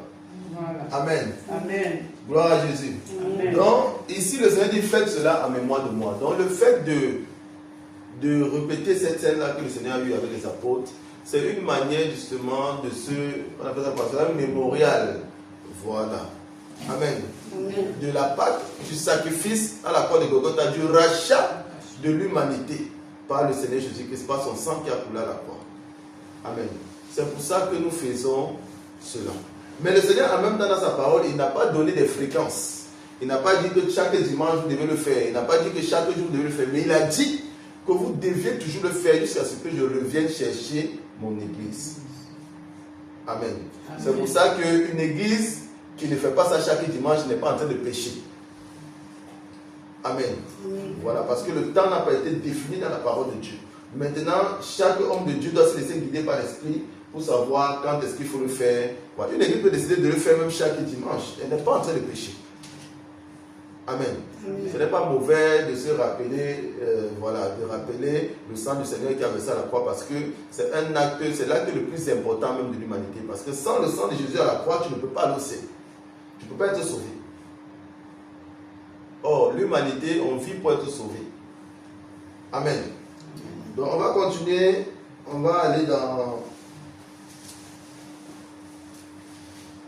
On va prendre la parole de Dieu dans Actes chapitre 2, verset 41 à 42. Après, on va entrer maintenant. Les différents passages qu'on va lire vont permettre à répondre à plusieurs questions qui concernent justement cette scène. Actes chapitre 2, verset 41 à 42. Et une autre personne nous prépare 1 Corinthiens chapitre 10, verset 16 à 22. Actes chapitre 2, 1 Corinthiens chapitre 10, c'est vraiment de Dieu, je ne peux pas. Actes chapitre 2, verset 41 à 42. 1 Corinthiens 10, 16 à 22. J'ai eu la parole de Dieu, Actes chapitre 2, versets 41 à 42. Amen. Ceux qui acceptèrent sa parole furent baptisés. Et en ce jour-là, le nombre de disciples s'augmenta d'environ 3000. Le nombre de disciples s'augmenta. Ceux qui acceptèrent furent baptisés et le nombre de disciples augmenta. Oui. Ils persévéraient dans l'enseignement des apôtres, dans la communion fraternelle, dans la fraction du pain, et dans les prières. La fraction du pain, c'est ça. La communion fraternelle, la fraction du pain. C'est le repas du Seigneur. La parole de Dieu dit que eux, ils étaient en train de vivre, ils vivaient dans ça. Dans la communion fraternelle, la fraction du pain et les prières. Mais le Seigneur dit que qui vivait dans ça? Il dit ceux qui avaient reçu la parole, qui avaient cru, qui avaient été baptisés. Amen. Amen. C'est pour ça que pour justement prendre part à ce repas du Seigneur, il faut être baptisé. Amen. Il faut être baptisé. Et bon, les apôtres, comme ils faisaient bien leur travail, et on a vu dans les différents enseignements que pour être baptisé, il faut déjà être délivré, il faut avoir aussi le Saint-Esprit, il faut avoir pris l'engagement de marcher dans la vie de sanctification. Amen. Là maintenant, tu es baptisé. Donc tu as une vie de disciple de Christ. Amen. C'est pour ça qu'on dit qu'en ce jour-là, le nombre des disciples augmenta d'environ 3000 âmes. Parce qu'ils ont entendu, ils ont cru, ils ont été délivrés, ils ont été baptisés et ils ont pris l'engagement de marcher en accord avec la parole de Dieu. Donc ce sont les disciples de Christ baptisés qui prennent part à ce repas. L'autre passage, Amen, 1 Corinthiens 1 Corinthiens 10, versets 16 à 17. À 22. Versets 16 à 22. Amen. Je lis au nom puissant de Jésus-Christ. La coupe de bénédiction que nous bénissons n'est-elle pas la communion au sang de Christ?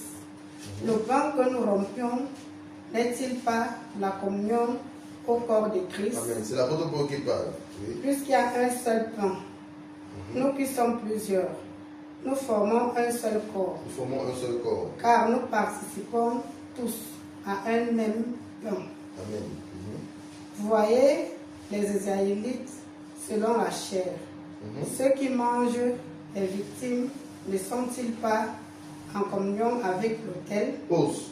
Il dit, vous voyez les Israélites, ceux qui fonctionnent selon la chair. Il dit, ceux qui mangent les victimes ne sont-ils pas en communion avec leurs autels? Oui. Que dirais-je donc? Oui. Que la viande sacrifiée aux idoles est quelque chose, aucune idole est quelque chose, voilà. Nullement. En fait, il parle ici des gens qui font des sacrifices. Qui font des sacrifices d'animaux, qui mangent la chair humaine.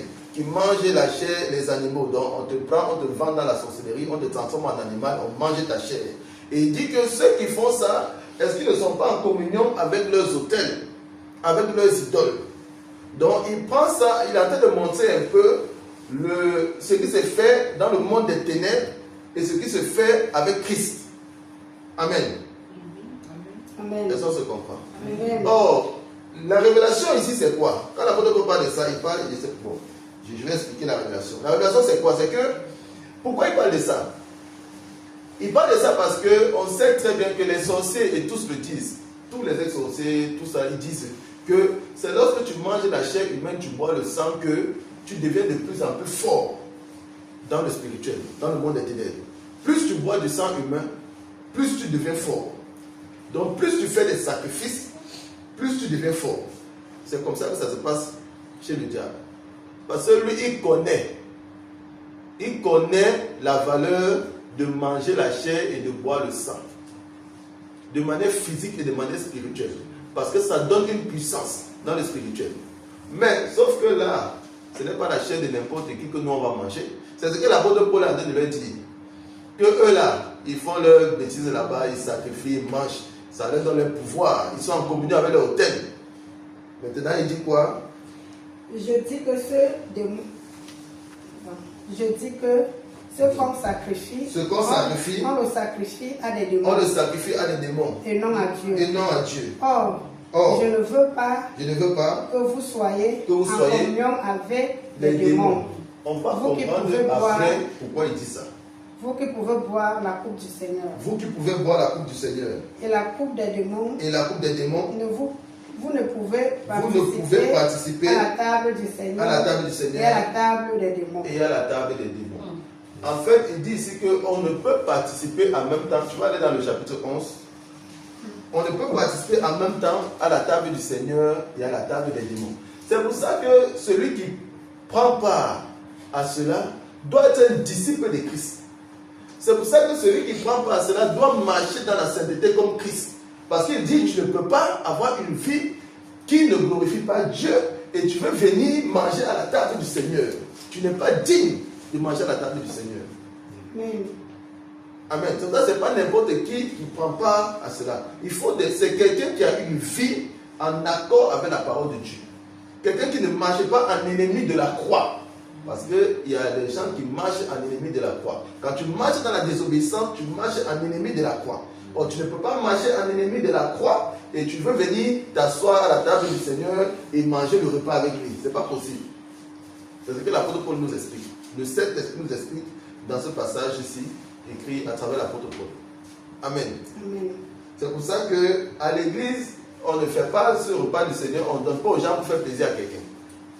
Les choses spirituelles se font dans l'obéissance. Et quand tu fais quelque chose spirituel dans la désobéissance, Dieu n'est plus là. Il n'est pas avec vous. C'est clair. Amen. Nous allons Philippiens, Philippiens 3, 17 à 19. Il faut comprendre pourquoi l'apôtre Paul dit ça. Philippiens 3, il va dire ça, le verset 18, il dit: car il en est plusieurs qui marchent en ennemis de la croix de Christ. Je vous en ai souvent parlé et j'en parle maintenant encore en pleurant. Leur fin sera la perdition. Ils ont pour Dieu leur ventre. Ils mettent leur gloire dans ce qui leur donne, dans ce qui fait leur honte. Ils ne pensent qu'aux choses de la terre. Voilà ce que lui il appelle ennemi de la croix. Tous ceux qui pensent aux choses de la terre, au lieu de penser aux choses célestes, au lieu de penser au royaume de Dieu, de cieux, tous ceux qui pensent à leur ventre, tous ceux qui pensent aux choses charnelles, tous ceux qui vivent dans la désobéissance marchent en ennemi de la croix. Il dit, tu ne peux pas marcher en ennemi de la croix et tu veux venir faire un repas qui commémore ce que le Seigneur a fait à la croix en même temps. Tu es en train de te moquer de lui. La parole de Dieu, on ne se moque pas de Dieu. Et c'est pour ça qu'on va lire 1 Corinthiens chapitre 11. 1 Corinthiens. Chapitre 11, verset 23 à 30. 1 Corinthiens 11. Pour terminer, oui, 23 à 30. On va lire 23 à 30. Oui. Car j'ai reçu du Seigneur ce que je vous ai enseigné. Car j'ai reçu du Seigneur ce que je vous ai enseigné. C'est que le Seigneur Jésus, dans la nuit où il fut livré, prit du pain. et Après avoir rendu grâce, le rompit et dit, prenez, mangez, ceci est mon corps, qui est rompu pour vous. Faites ceci en mémoire de moi. De même, après avoir soupé, il prit la coupe et dit, cette coupe est la nouvelle alliance, en mon sang. Faites ceci en mémoire de moi. Amen. Donc, Amen. pause. Celui qui mange la chair, le corps du Christ et boit son sang, il renouvelle son alliance avec le Seigneur. Amen. Il renouvelle son alliance avec le Seigneur. Or, quand le Seigneur vient renouveler son alliance avec toi, qu'est-ce qu'il fait? Il te donne encore plus de force. Il te donne encore plus de puissance, plus d'énergie. Parce que le Seigneur ne vient pas renouveler son alliance pour que toi tu partes tomber dans le péché ou bien pour que le diable vienne te chicoter. Donc, quand il renouvelle son alliance avec toi, c'est pour te faire monter encore à une autre dimension dans l'esprit, afin d'être solide dans l'esprit. C'est pour ça que de la même manière que les sorciers, quand ils mangent la chair, boivent le sang, le diable leur donne plus de pouvoir. Le diable triche toujours tout ce que Dieu fait. Amen. C'est pour ça que de la même manière, quand tu manges véritablement le corps de Christ et tu bois son sang, le Seigneur vient renouveler son alliance, comme on vient de le dire avec toi. Et quand il renouvelle son alliance, quand Dieu est content, il te bénit. Donc il te bénit encore plus, il te bénit encore davantage. Donc chaque fois que l'on prend part à ce repas, le Seigneur renouvelle son alliance avec nous. Et il nous donne encore plus de force spirituelle. Chacun différemment, parce que lui sait ce dont nous on a besoin pour monter dans l'esprit. Ce n'est pas toujours le don, tout ça, non. Ça peut être que toi, tu as un problème encore de patience. Il vient, il t'aide maintenant à travailler plus ta patience. Ça peut être que toi, tu as un problème de manifester l'amour de Dieu. Il vient dans ton cœur, il retire ce qui t'empêche de manifester son amour. Toi, tu peux avoir, bon, tout comme tu peux avoir des dons de vision, il vient, il augmente les portées de tes visions. Amen. Amen. Mais c'est le Seigneur qui fait toutes choses bonnes en son temps. C'est lui qui juge de ce qu'il fait.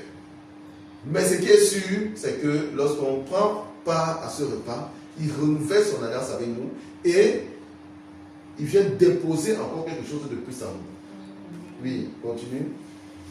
Verset 26. Car toutes les fois que vous mangez ce pain et que vous buvez cette coupe, Toutes les fois que vous mangez ce pain et que vous buvez cette coupe, vous annoncez la mort du Seigneur jusqu'à ce qu'il vienne. vous annoncez la mort du Seigneur jusqu'à ce qu'il vienne. Oui. C'est pourquoi celui qui Voilà là où ça mangera, commence à chauffer.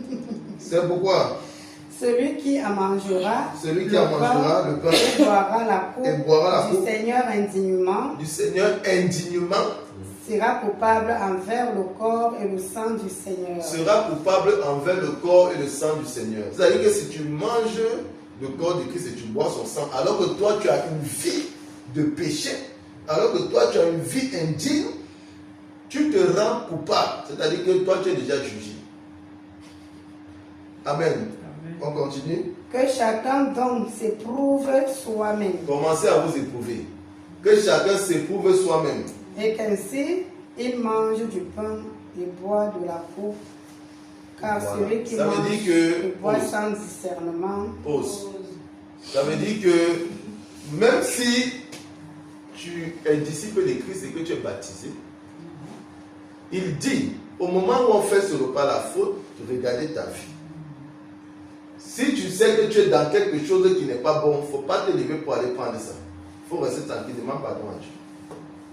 Mais si tu sais que, bon, on te voit comme disciple à l'église, mais toi tu es dans une vie de péché là-bas caché, et que tu vas venir, parce que tout le monde se lève aussi pour aller prendre, toi aussi tu vas te lever pour aller prendre, la parole de Dieu dit que tu es condamné.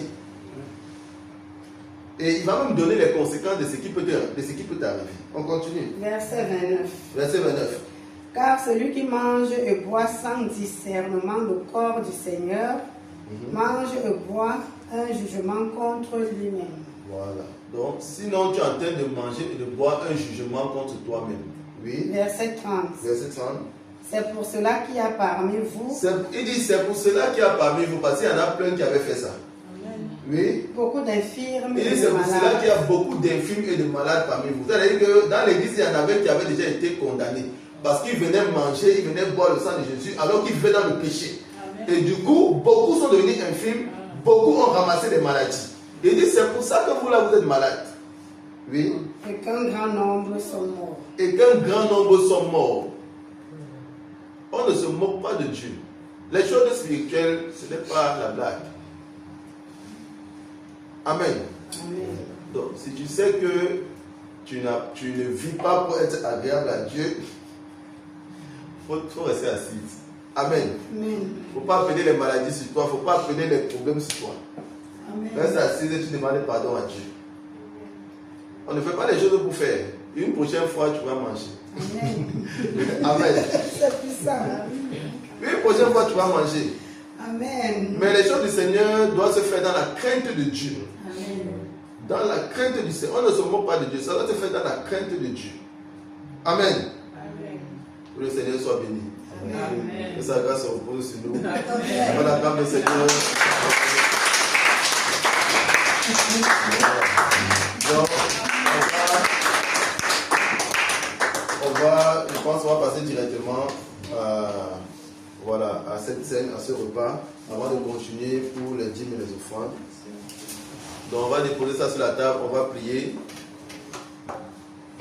On va prier et on va entrer en communion avec le Seigneur. Donc les servants de Dieu, vous pouvez les poser sur la table. Vous mettez ça dans une assiette, 2 assiettes. Voilà. Vous mettez les jus de raisin, même dans les verres transparents là. Voilà. Et vous déposez là, on va prier. Le Seigneur, par sa grâce, va venir transformer cela en son corps et en son sang.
Du Seigneur, ce que je vous ai enseigné, c'est que le Seigneur Jésus, dans la nuit où il fut livré, il prit du pain et après avoir rendu grâce, le rompit et dit: ceci est mon corps qui est rompu pour vous.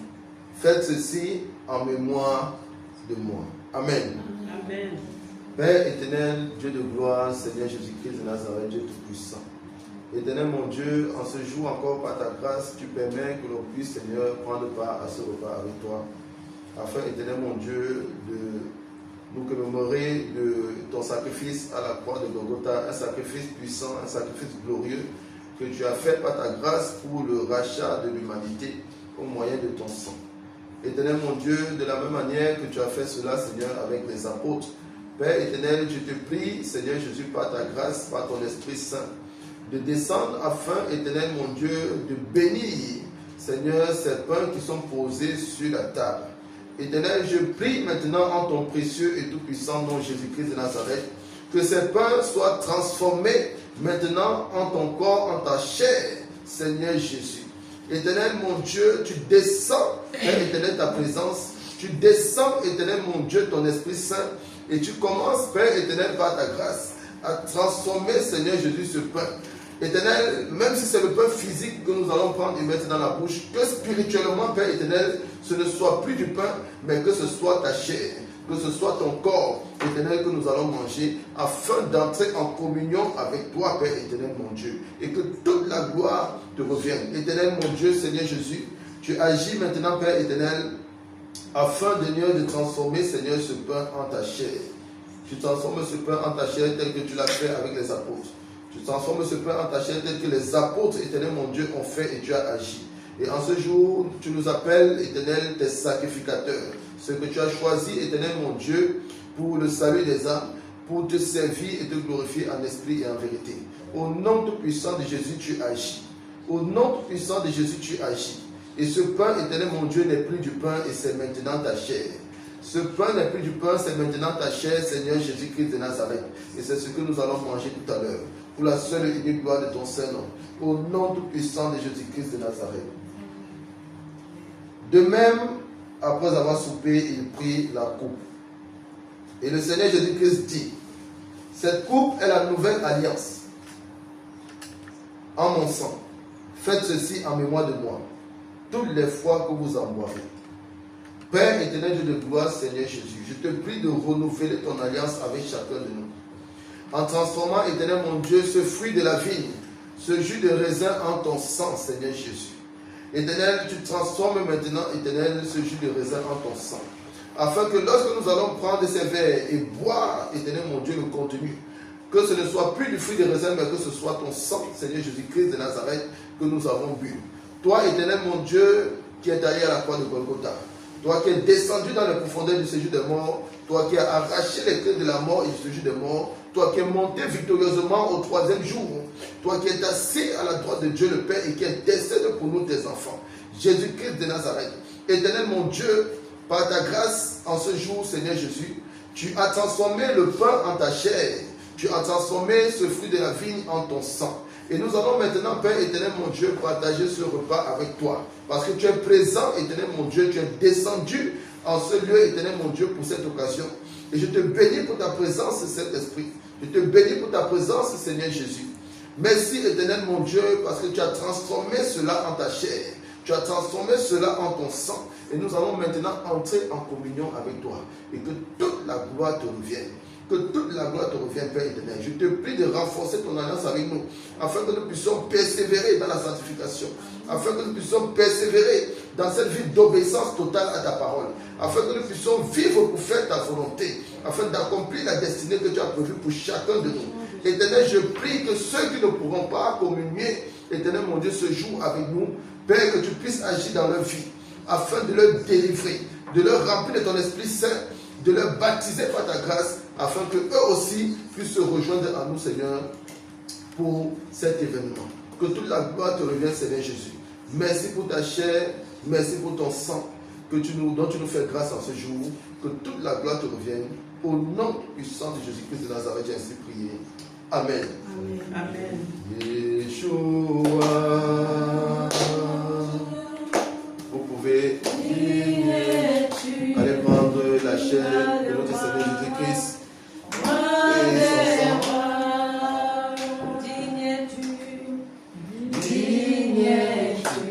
Allez-y.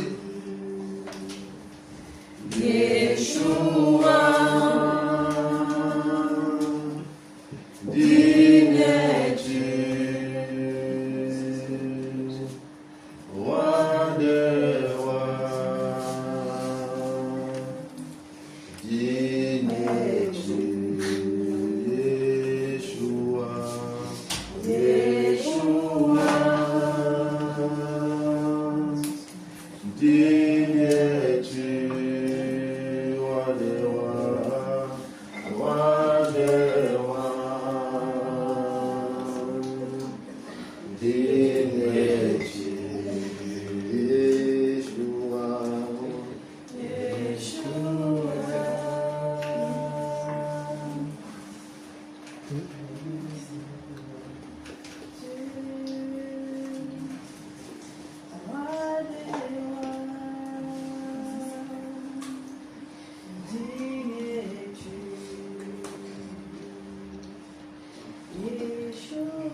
Acclame encore le Seigneur pour sa présence. Gloire à Jésus. Amen. Je vais inviter la servante de Dieu, Naomi, qui va nous conduire dans le temps des dîmes et des offrandes et qui va prier pour les offrandes. Amen. On acclame le Seigneur pour la vie de sa servante.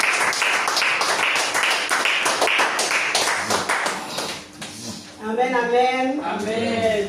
Nous acclamons encore pour le Seigneur. Acclame encore pour le Seigneur. Amen. Je dis qu'on acclame pour le Seigneur.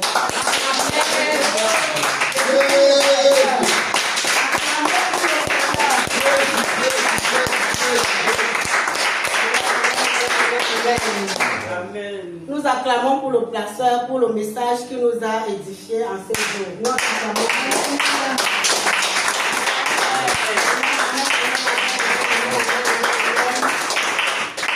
C'est le temps des dîmes et des offrandes. La parole de Dieu déclare que celui qui donne avec joie reçoit avec joie. Celui qui sème en abondance récolte en abondance. Donc c'est le temps des dîmes et des offrandes. Ce que tu as prévu pour le Seigneur, tu montes, tu poses dans le panier avec les pas de danse, dans la joie, en acclamant, en dansant. Parce que là nous sommes dans la joie. Amen. Nous sommes, tous les sons la chorale nous accompagner dans ce moment. Amen. Amen. Grand amour s'est manifesté quand j'ai crié à toi. Oh, grand amour s'est manifesté quand j'ai crié à toi. Oh, reconnaissant pour tous tes bienfaits, mais voici Seigneur, pour te consacrer ma vie entière et ce qui est à moi. En reconnaissant pour tous tes bienfaits, me voici Seigneur, pour te consacrer ma vie entière et ce qui est à moi. Je suis tout à toi, Seigneur, oh mon roi, fais de moi ce que tu veux. Je suis à toi pour l'éternité. Je m'abandonne à toi.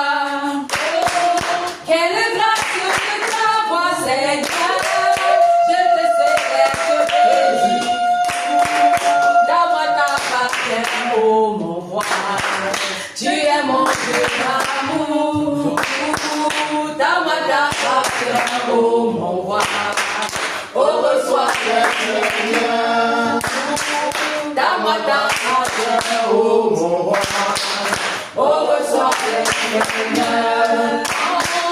Reconnaissant tous tes bienfaits, me voici Seigneur, pour te consacrer ma vie entière et ce qui est en moi. Reconnaissant tous tes bienfaits, me voici Seigneur, pour te consacrer ma vie entière et ce qui est à moi.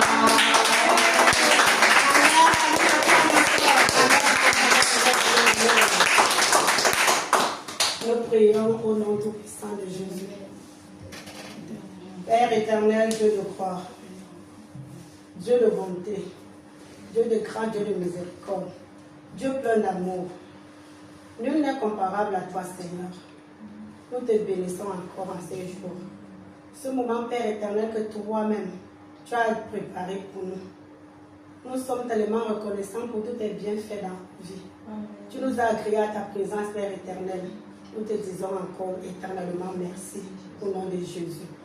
Père éternel, nous bénissons ton nom pour cette parole qui nous a parlé.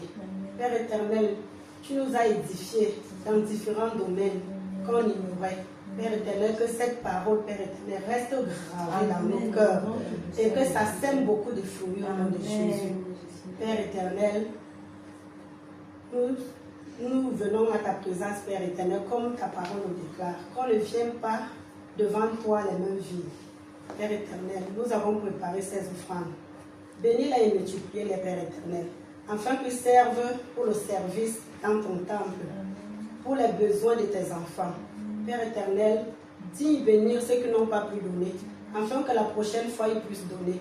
Père éternel, comble les greniers de tous ceux qui ont pu donner, Père éternel. Que leur maison, leur famille ne manque jamais de rien. Père éternel, que ton église de Toulouse, ô Dieu Tout-Puissant, ne puisse jamais manquer de rien. Agresse cette offrande au devant de toi, Père éternel, et bénis.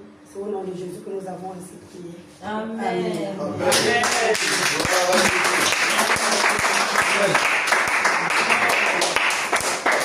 Gloire à Jésus. Amen. Amen. Amen. Amen. Amen. Amen. Amen. Ça va, frère Samuel.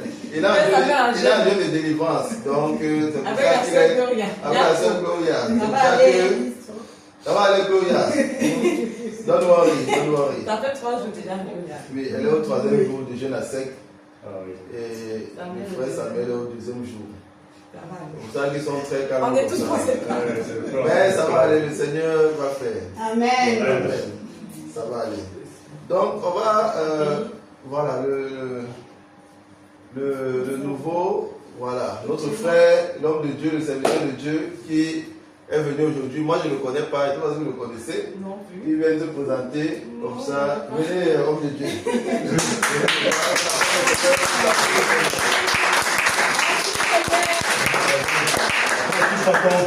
suis encore de Dieu. Après, ça reste un message de Dieu. Je bénis le Seigneur. Amen. Pas plus tard qu'avant-hier, sur YouTube, j'ai navigué et j'ai vu les différents témoignages. Et je suis quelqu'un qui n'est pas très religieux, d'ailleurs. Sincèrement. Mais je crois en un Dieu tout-puissant. Amen. Et je suis plus connecté à un Dieu. Il fut un temps où j'étais plus avec Dieu, je marchais dans ses pas. Et je m'étais un peu écarté. Après, voilà que Dieu s'est révélé. Ah, c'est vrai qu'il tout à l'heure. Sincèrement. Sincèrement. Mais je bénis le Seigneur pour sincèrement. Amen. Et toute sa révélation, sincèrement. Et Dieu, on ne peut pas se cacher devant Dieu. Ça, c'est clair et net. Hein? C'est clair et net. Le prénom, du coup. Le prénom, ça vient. De toute façon, ça sera la fin. Alors, je suis encore dans la prophétie. Amen. Je ne suis pas encore le dire, c'est ça. Je ne suis pas encore le dire. Ah,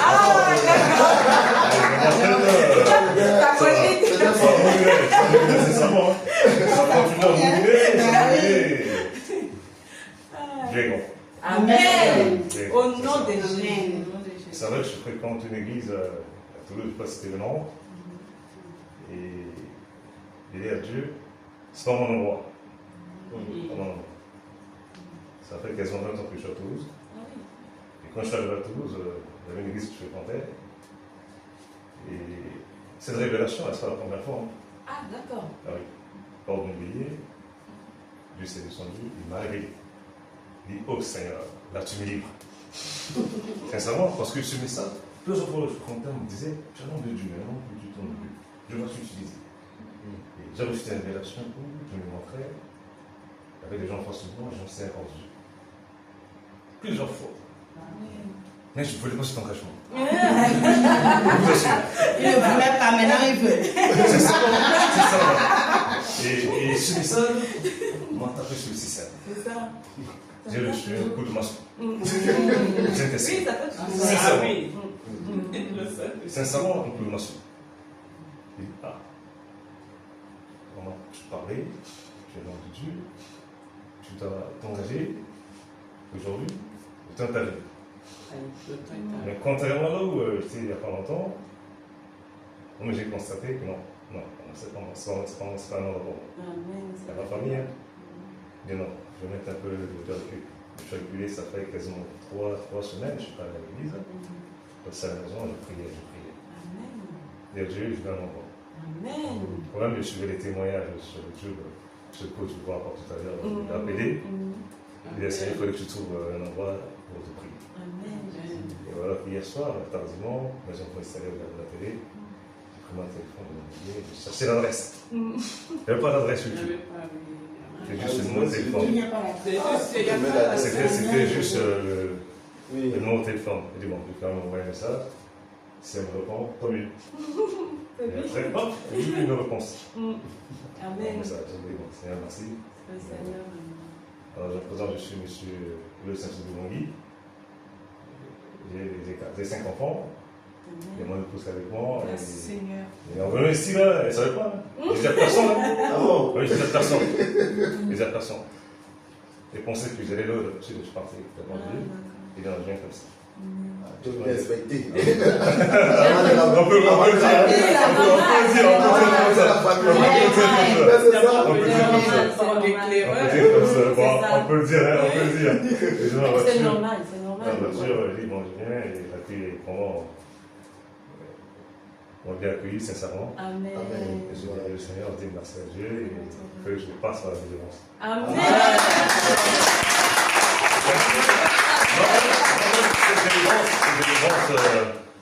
C'était ce que moi j'aurais voulu, hein, sincèrement. Amen. Voilà. Non, mais j'ai essayé de le faire tout seul. Et vu mon travail, mes occupations, ça m'a permis. Et je me disais, mais bon, faut-il que j'arrête de travailler ou comment? Dans ma tête, c'est un coma. Ah oui, c'est ça. Il faut que je me dispose du temps. Voilà. Le jeûne et prière sont au quotidien, j'aime bien. Ah ouais. La parole de Dieu, je suis attaché à ça. Amen. Mais quand quelqu'un prêche la parole de Dieu, dans la lumière de la vérité, je sais que Dieu a. Amen. Et Dieu est en nous. Amen. Et quand ça dévie, je le sais. Amen. Je le sais. Amen. Amen. J'en gloire à Dieu. Amen. Vraiment, je n'ai pas entendu. Le prénom, c'est Simplice. Simplice. Amen.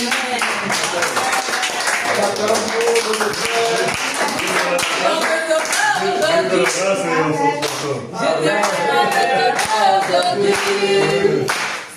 Saint-Fils, que Dieu te bénisse. Nous sommes contents de te voir aujourd'hui.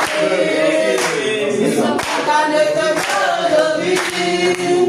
Nous sommes contents de te voir aujourd'hui. Nous sommes contents de te voir aujourd'hui. Saint-Fils, que Dieu te bénisse. Nous sommes contents de te voir aujourd'hui. Nous sommes contents de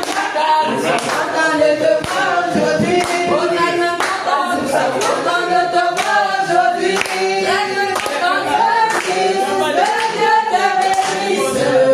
Nous sommes contents de te voir aujourd'hui. Saint-Fils, que Dieu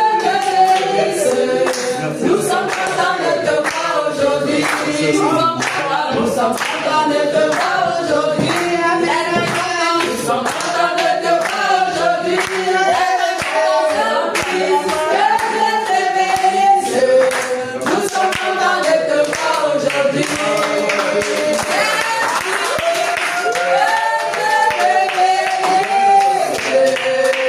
Nous sommes contents de te voir aujourd'hui.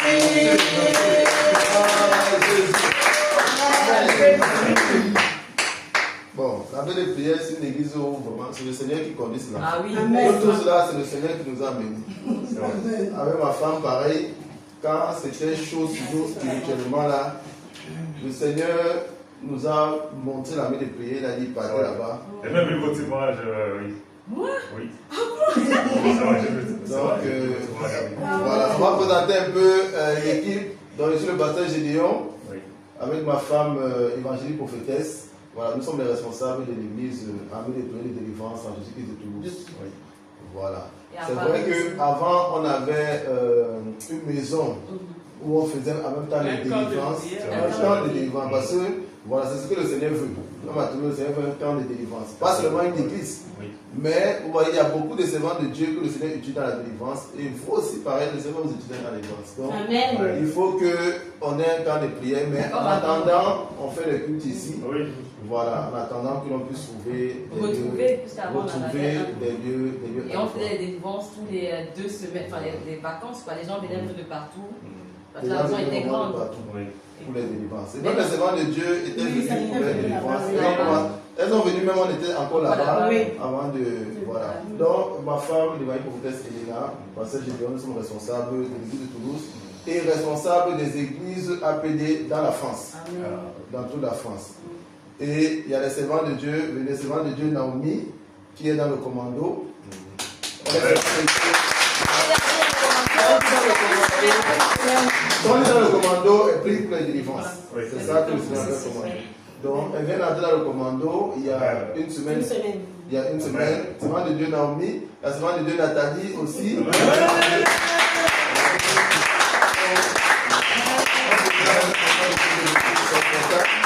La semaine de Dieu Ange aussi. Amen. Amen.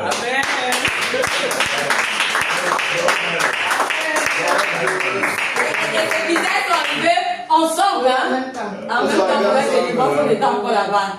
Et le Seigneur, parce que le Seigneur en a fait.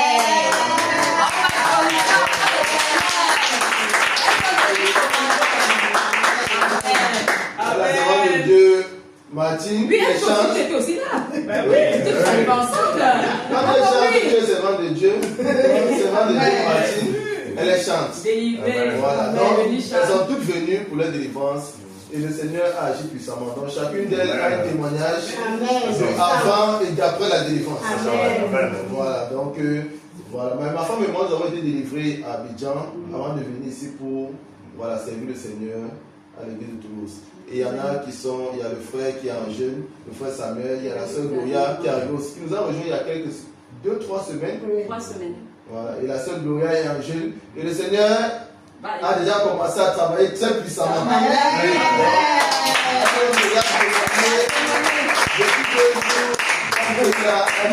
C'est vraiment puissant.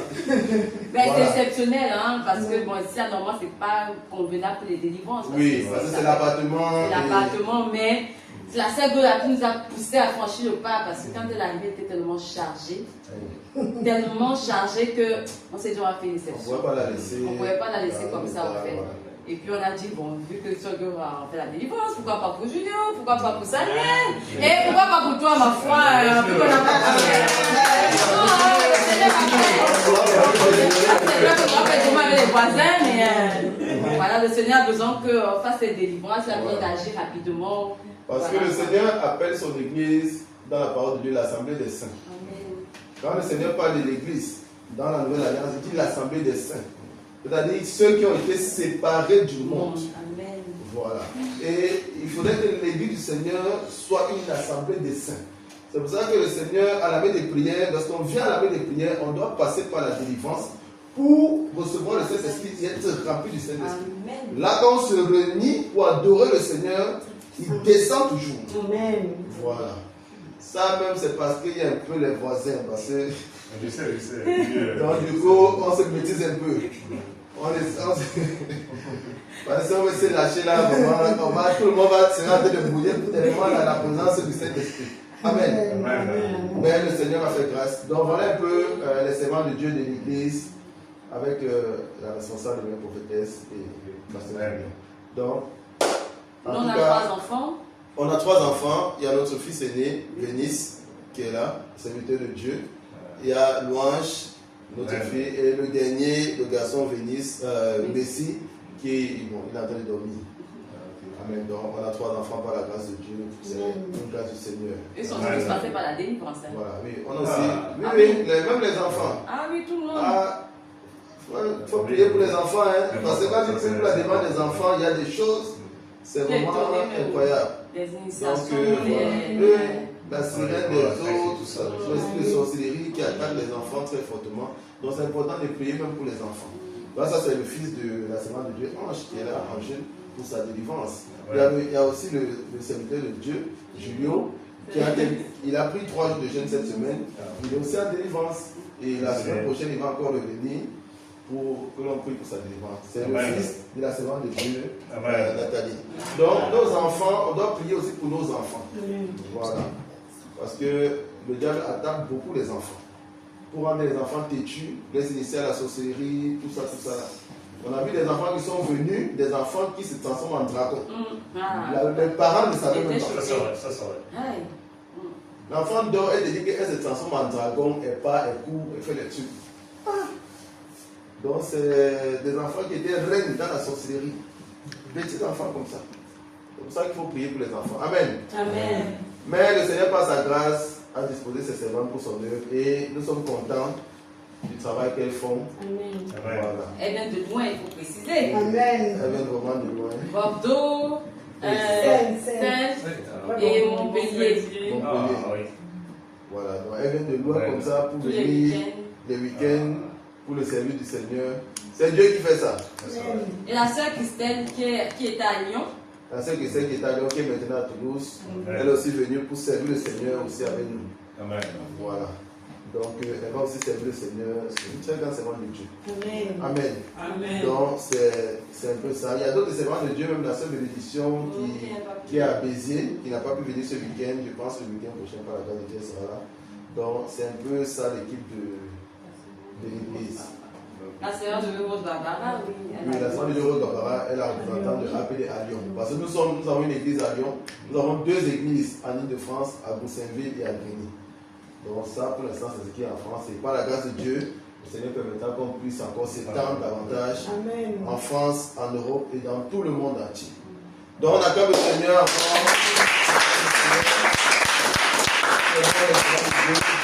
Avec la confiance, Amen. c'est puissant. Amen. Amen. Pour les annonces, oui, on a un séminaire qu'on organise en octobre, un séminaire de témoignage de délivrance. C'est à Paris, en Ile-de-France, à Grigny, du 22 au 24 octobre. Donc c'est pendant les vacances scolaires pour que les parents puissent aussi venir avec les enfants. Donc c'est de mercredi à vendredi, mercredi 22 octobre au vendredi 24 octobre. De 17h à 22h, mercredi et jeudi, et vendredi c'est de 20h à l'aube. Donc c'est veillée de prière de délivrance. Et voilà, tous les serviteurs, les servants de Dieu, les membres des églises appelées à travers le monde doivent être présents avec les enfants, invités du monde. Parce qu'on a pris une salle de 200-250 places. Donc il faut que la salle soit remplie, que ça déborde même. Amen. Amen. Voilà. Parce que ma femme aussi est coordonnatrice des événements APD en France. Et même en Europe, parce que l'événement d'octobre à Paris, c'est pour l'Europe. Parce qu'il y aura les APD Allemagne qui va venir, les servants de Dieu de APD Belgique, qui vont, Suisse également. Angleterre. Oui, Angleterre et même Canada.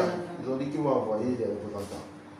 Voilà. Amen. Amen. Donc, on doit tous être présents, inviter nos familles, même ceux qui ne sont pas, même ceux qui ne sont pas de la mission de l'église, qui viennent voir. La puissance. Voilà, qui viennent voir. Et le Seigneur a différentes manières de toucher les gens. Il y en a, ils sont touchés par, quand ils arrivent quelque part, ce que Dieu fait. Ils sont touchés, ils disent que non, là, il y a vraiment Dieu. Bon, mais c'est la même chose, hein. Là, tu dis qu'il y a Même vraiment ma femme, Dieu. c'est la même chose. Quand ma femme, quand le Seigneur nous a attirés à lui, on va dire, à partir de ce qui s'est passé avec ma femme, parce que avec ma femme avait une vie, elle était bien. Elle organisait les événements. On s'est même rencontrés d'ailleurs même à une soirée.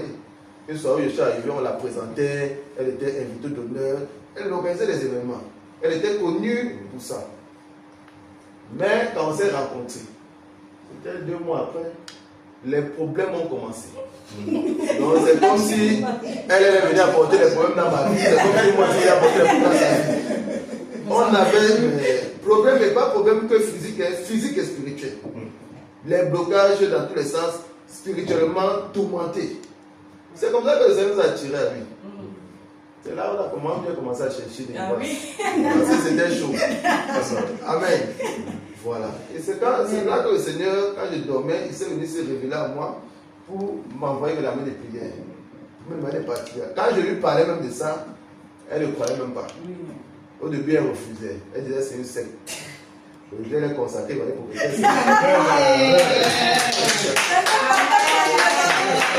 Donc, quand tu souffres tellement, tu te dis, puis les églises là te mentent, tu te dis non, ça vaut même plus la peine. Tu ne crois plus en rien. Pour qu'elle me soit convaincue, c'est le Seigneur qui vient encore lui parler. Que je me parlais, que va encore du Parce que moi, j'avais tellement bavardé, C'est vrai. j'avais tellement fait de T'as problèmes. bavardé. Le Seigneur m'a demandé de me taire, de prier. Je me suis tué, j'évitais maintenant les problèmes et je priais. J'ai dit que si toi tu es venu me parler, tu peux lui parler. Mais c'est vrai, si Dieu veut, il peut lui parler, il est venu lui parler. Et c'est là, le jour où elle partait, moi j'étais choqué. Parce qu'elle s'est levée, elle a dit on va à Paris faire le visa. On arrive à Paris pour faire le visa, elle dit je veux parler. Comme on ne veut pas, je parle. Moi, je dis encore celui qui tu pars comment. Oh, ça, tu me dis que tu peux voyager. C'est comme ça qu'elle est partie à Abidjan. Donc je pense que le Seigneur a peut-être permis un moment où les esprits là n'agissaient pas trop pour que son âme puisse s'exprimer et c'est comme ça qu'elle est partie. Et quand elle est arrivée là-bas, elle a vu la puissance de Dieu. C'est ça qui a fait qu'elle est restée. Elle a dit qu'elle abandonne tout, elle laisse le travail, tout ce qu'elle faisait pour servir le Seigneur. Amen. Donc son travail, c'est de servir le Seigneur. Amen. Amen. Voilà. On acclame encore le Seigneur pour la vie.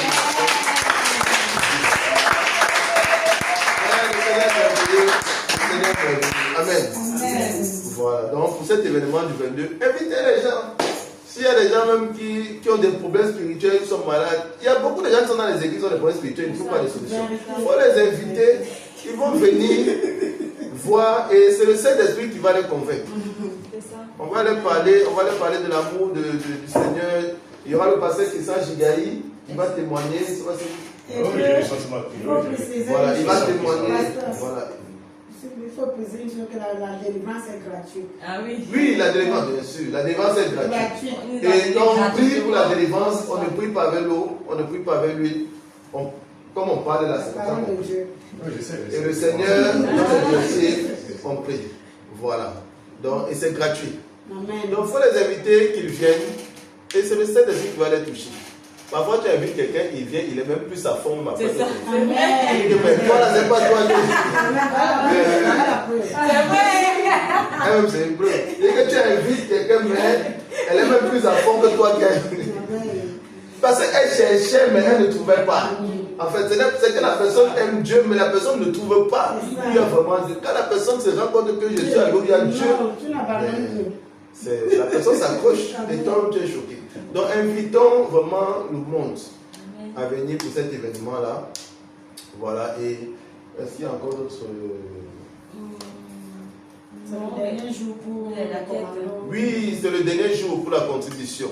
C'est vrai qu'on avait lancé une contribution, une quête pour qu'on puisse contribuer parce que l'église, la base de l'église c'est à Abidjan, c'est en Côte d'Ivoire. Et ils ont commencé depuis presque 2 mois une campagne d'évangélisation dans la Côte d'Ivoire. J'ai vu les séries de veillées. Donc chaque semaine, ils partent dans différentes villes. Donc de lundi à mercredi, ils évangélisent. Lundi, mardi, ils évangélisent. Mercredi, ils font de 18h à 22h, jeudi de 18h à 22h et vendredi veillé de 20h à l'heure. Ils font le culte là-bas, après ils voyagent, ils partent dans une autre ville. Pareil, ils ont fait ça, ça fait déjà près de 2 mois. Donc, le Seigneur nous a demandé par un message ici à travers sa servante qu'il faudrait qu'on contribue pour les aider, pour que cette campagne puisse continuer.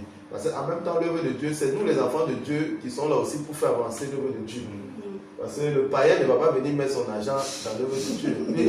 Tu vas demander de venir contribuer pour que l'œuvre de Dieu avance. Il ne croit même pas en Dieu là même. Donc, comment tu vas aller lui dire que. Amen. Voilà, donc la date limite même c'est aujourd'hui. Voilà. Vous, s'il y a des soeurs qui n'ont pas encore donné, vraiment il faut contribuer. Amen. Mais on contribue là-dedans, ça va dans le panier ou bien. Ça c'est pour l'église. Moi, tu as contribué ici. Oui, les deux. D'accord, il n'y a pas de problème. Donc tu vas dire et on va prendre pour la contribution des commandements. Amen. Amen. Que le Seigneur soit béni. Amen. Que Satan soit béni. On va prier afin que le Seigneur puisse encore nous permettre de revenir dimanche prochain. Amen. Voilà, le louer et l'adorer. Amen. Amen. Et par rapport à notre frère, bon, on aura le temps de rencontrer sa famille par la grâce du Seigneur et échanger avec lui par rapport à sa délivrance. Amen. En tout cas, on acclame encore le Seigneur pour sa vie. On va prier pour la fin. Amen. On va se tenir debout. We will pray for the end of this time. And then we will pray for the deliverance of Gloria and Samuel. Amen. Merci Père éternel, merci Dieu de gloire pour cette grâce, éternel mon Dieu, de ta présence que tu nous as encore accordée en ce jour. Je te bénis Seigneur pour la vie de chacun de tes serviteurs et tes servantes ici présents. Éternel, que toute la gloire te revienne. Seigneur Jésus, je te bénis pour ton Esprit Saint qui était présent, qui était parmi nous. Je te rends toute la gloire encore, éternel mon Dieu. Seigneur Jésus, je te prie de veiller sur nous, éternel mon Dieu, tout au long de la semaine. lundi, mardi, mercredi, jeudi, vendredi, samedi, afin que nous soyons conduits par ton Esprit Saint, afin que nous puissions manifester le fruit de l'Esprit, afin que nous puissions manifester le caractère de Christ et être des exemples, éternel mon Dieu, pour le monde entier. Veille sur nous, Père éternel, conduis toutes choses dans nos vies, dans la vie des membres de nos familles, nos femmes, nos maris, nos enfants. Éternel, permets encore par ta grâce que dimanche prochain nous puissions nous retrouver afin de t'adorer en esprit et en vérité. Que toute la gloire te revienne, Seigneur, pour tout ce que tu fais au travers de tes serviteurs et servantes, pour tout ce que tu fais au travers de ta mission, amène les prières de délivrance en Jésus-Christ. Gloire et honneur à toi, Seigneur Jésus. Gloire et honneur à toi, Père éternel, que toute la gloire te revienne. Au nom puissant de Jésus-Christ de Nazareth. Amen. Amen. Amen.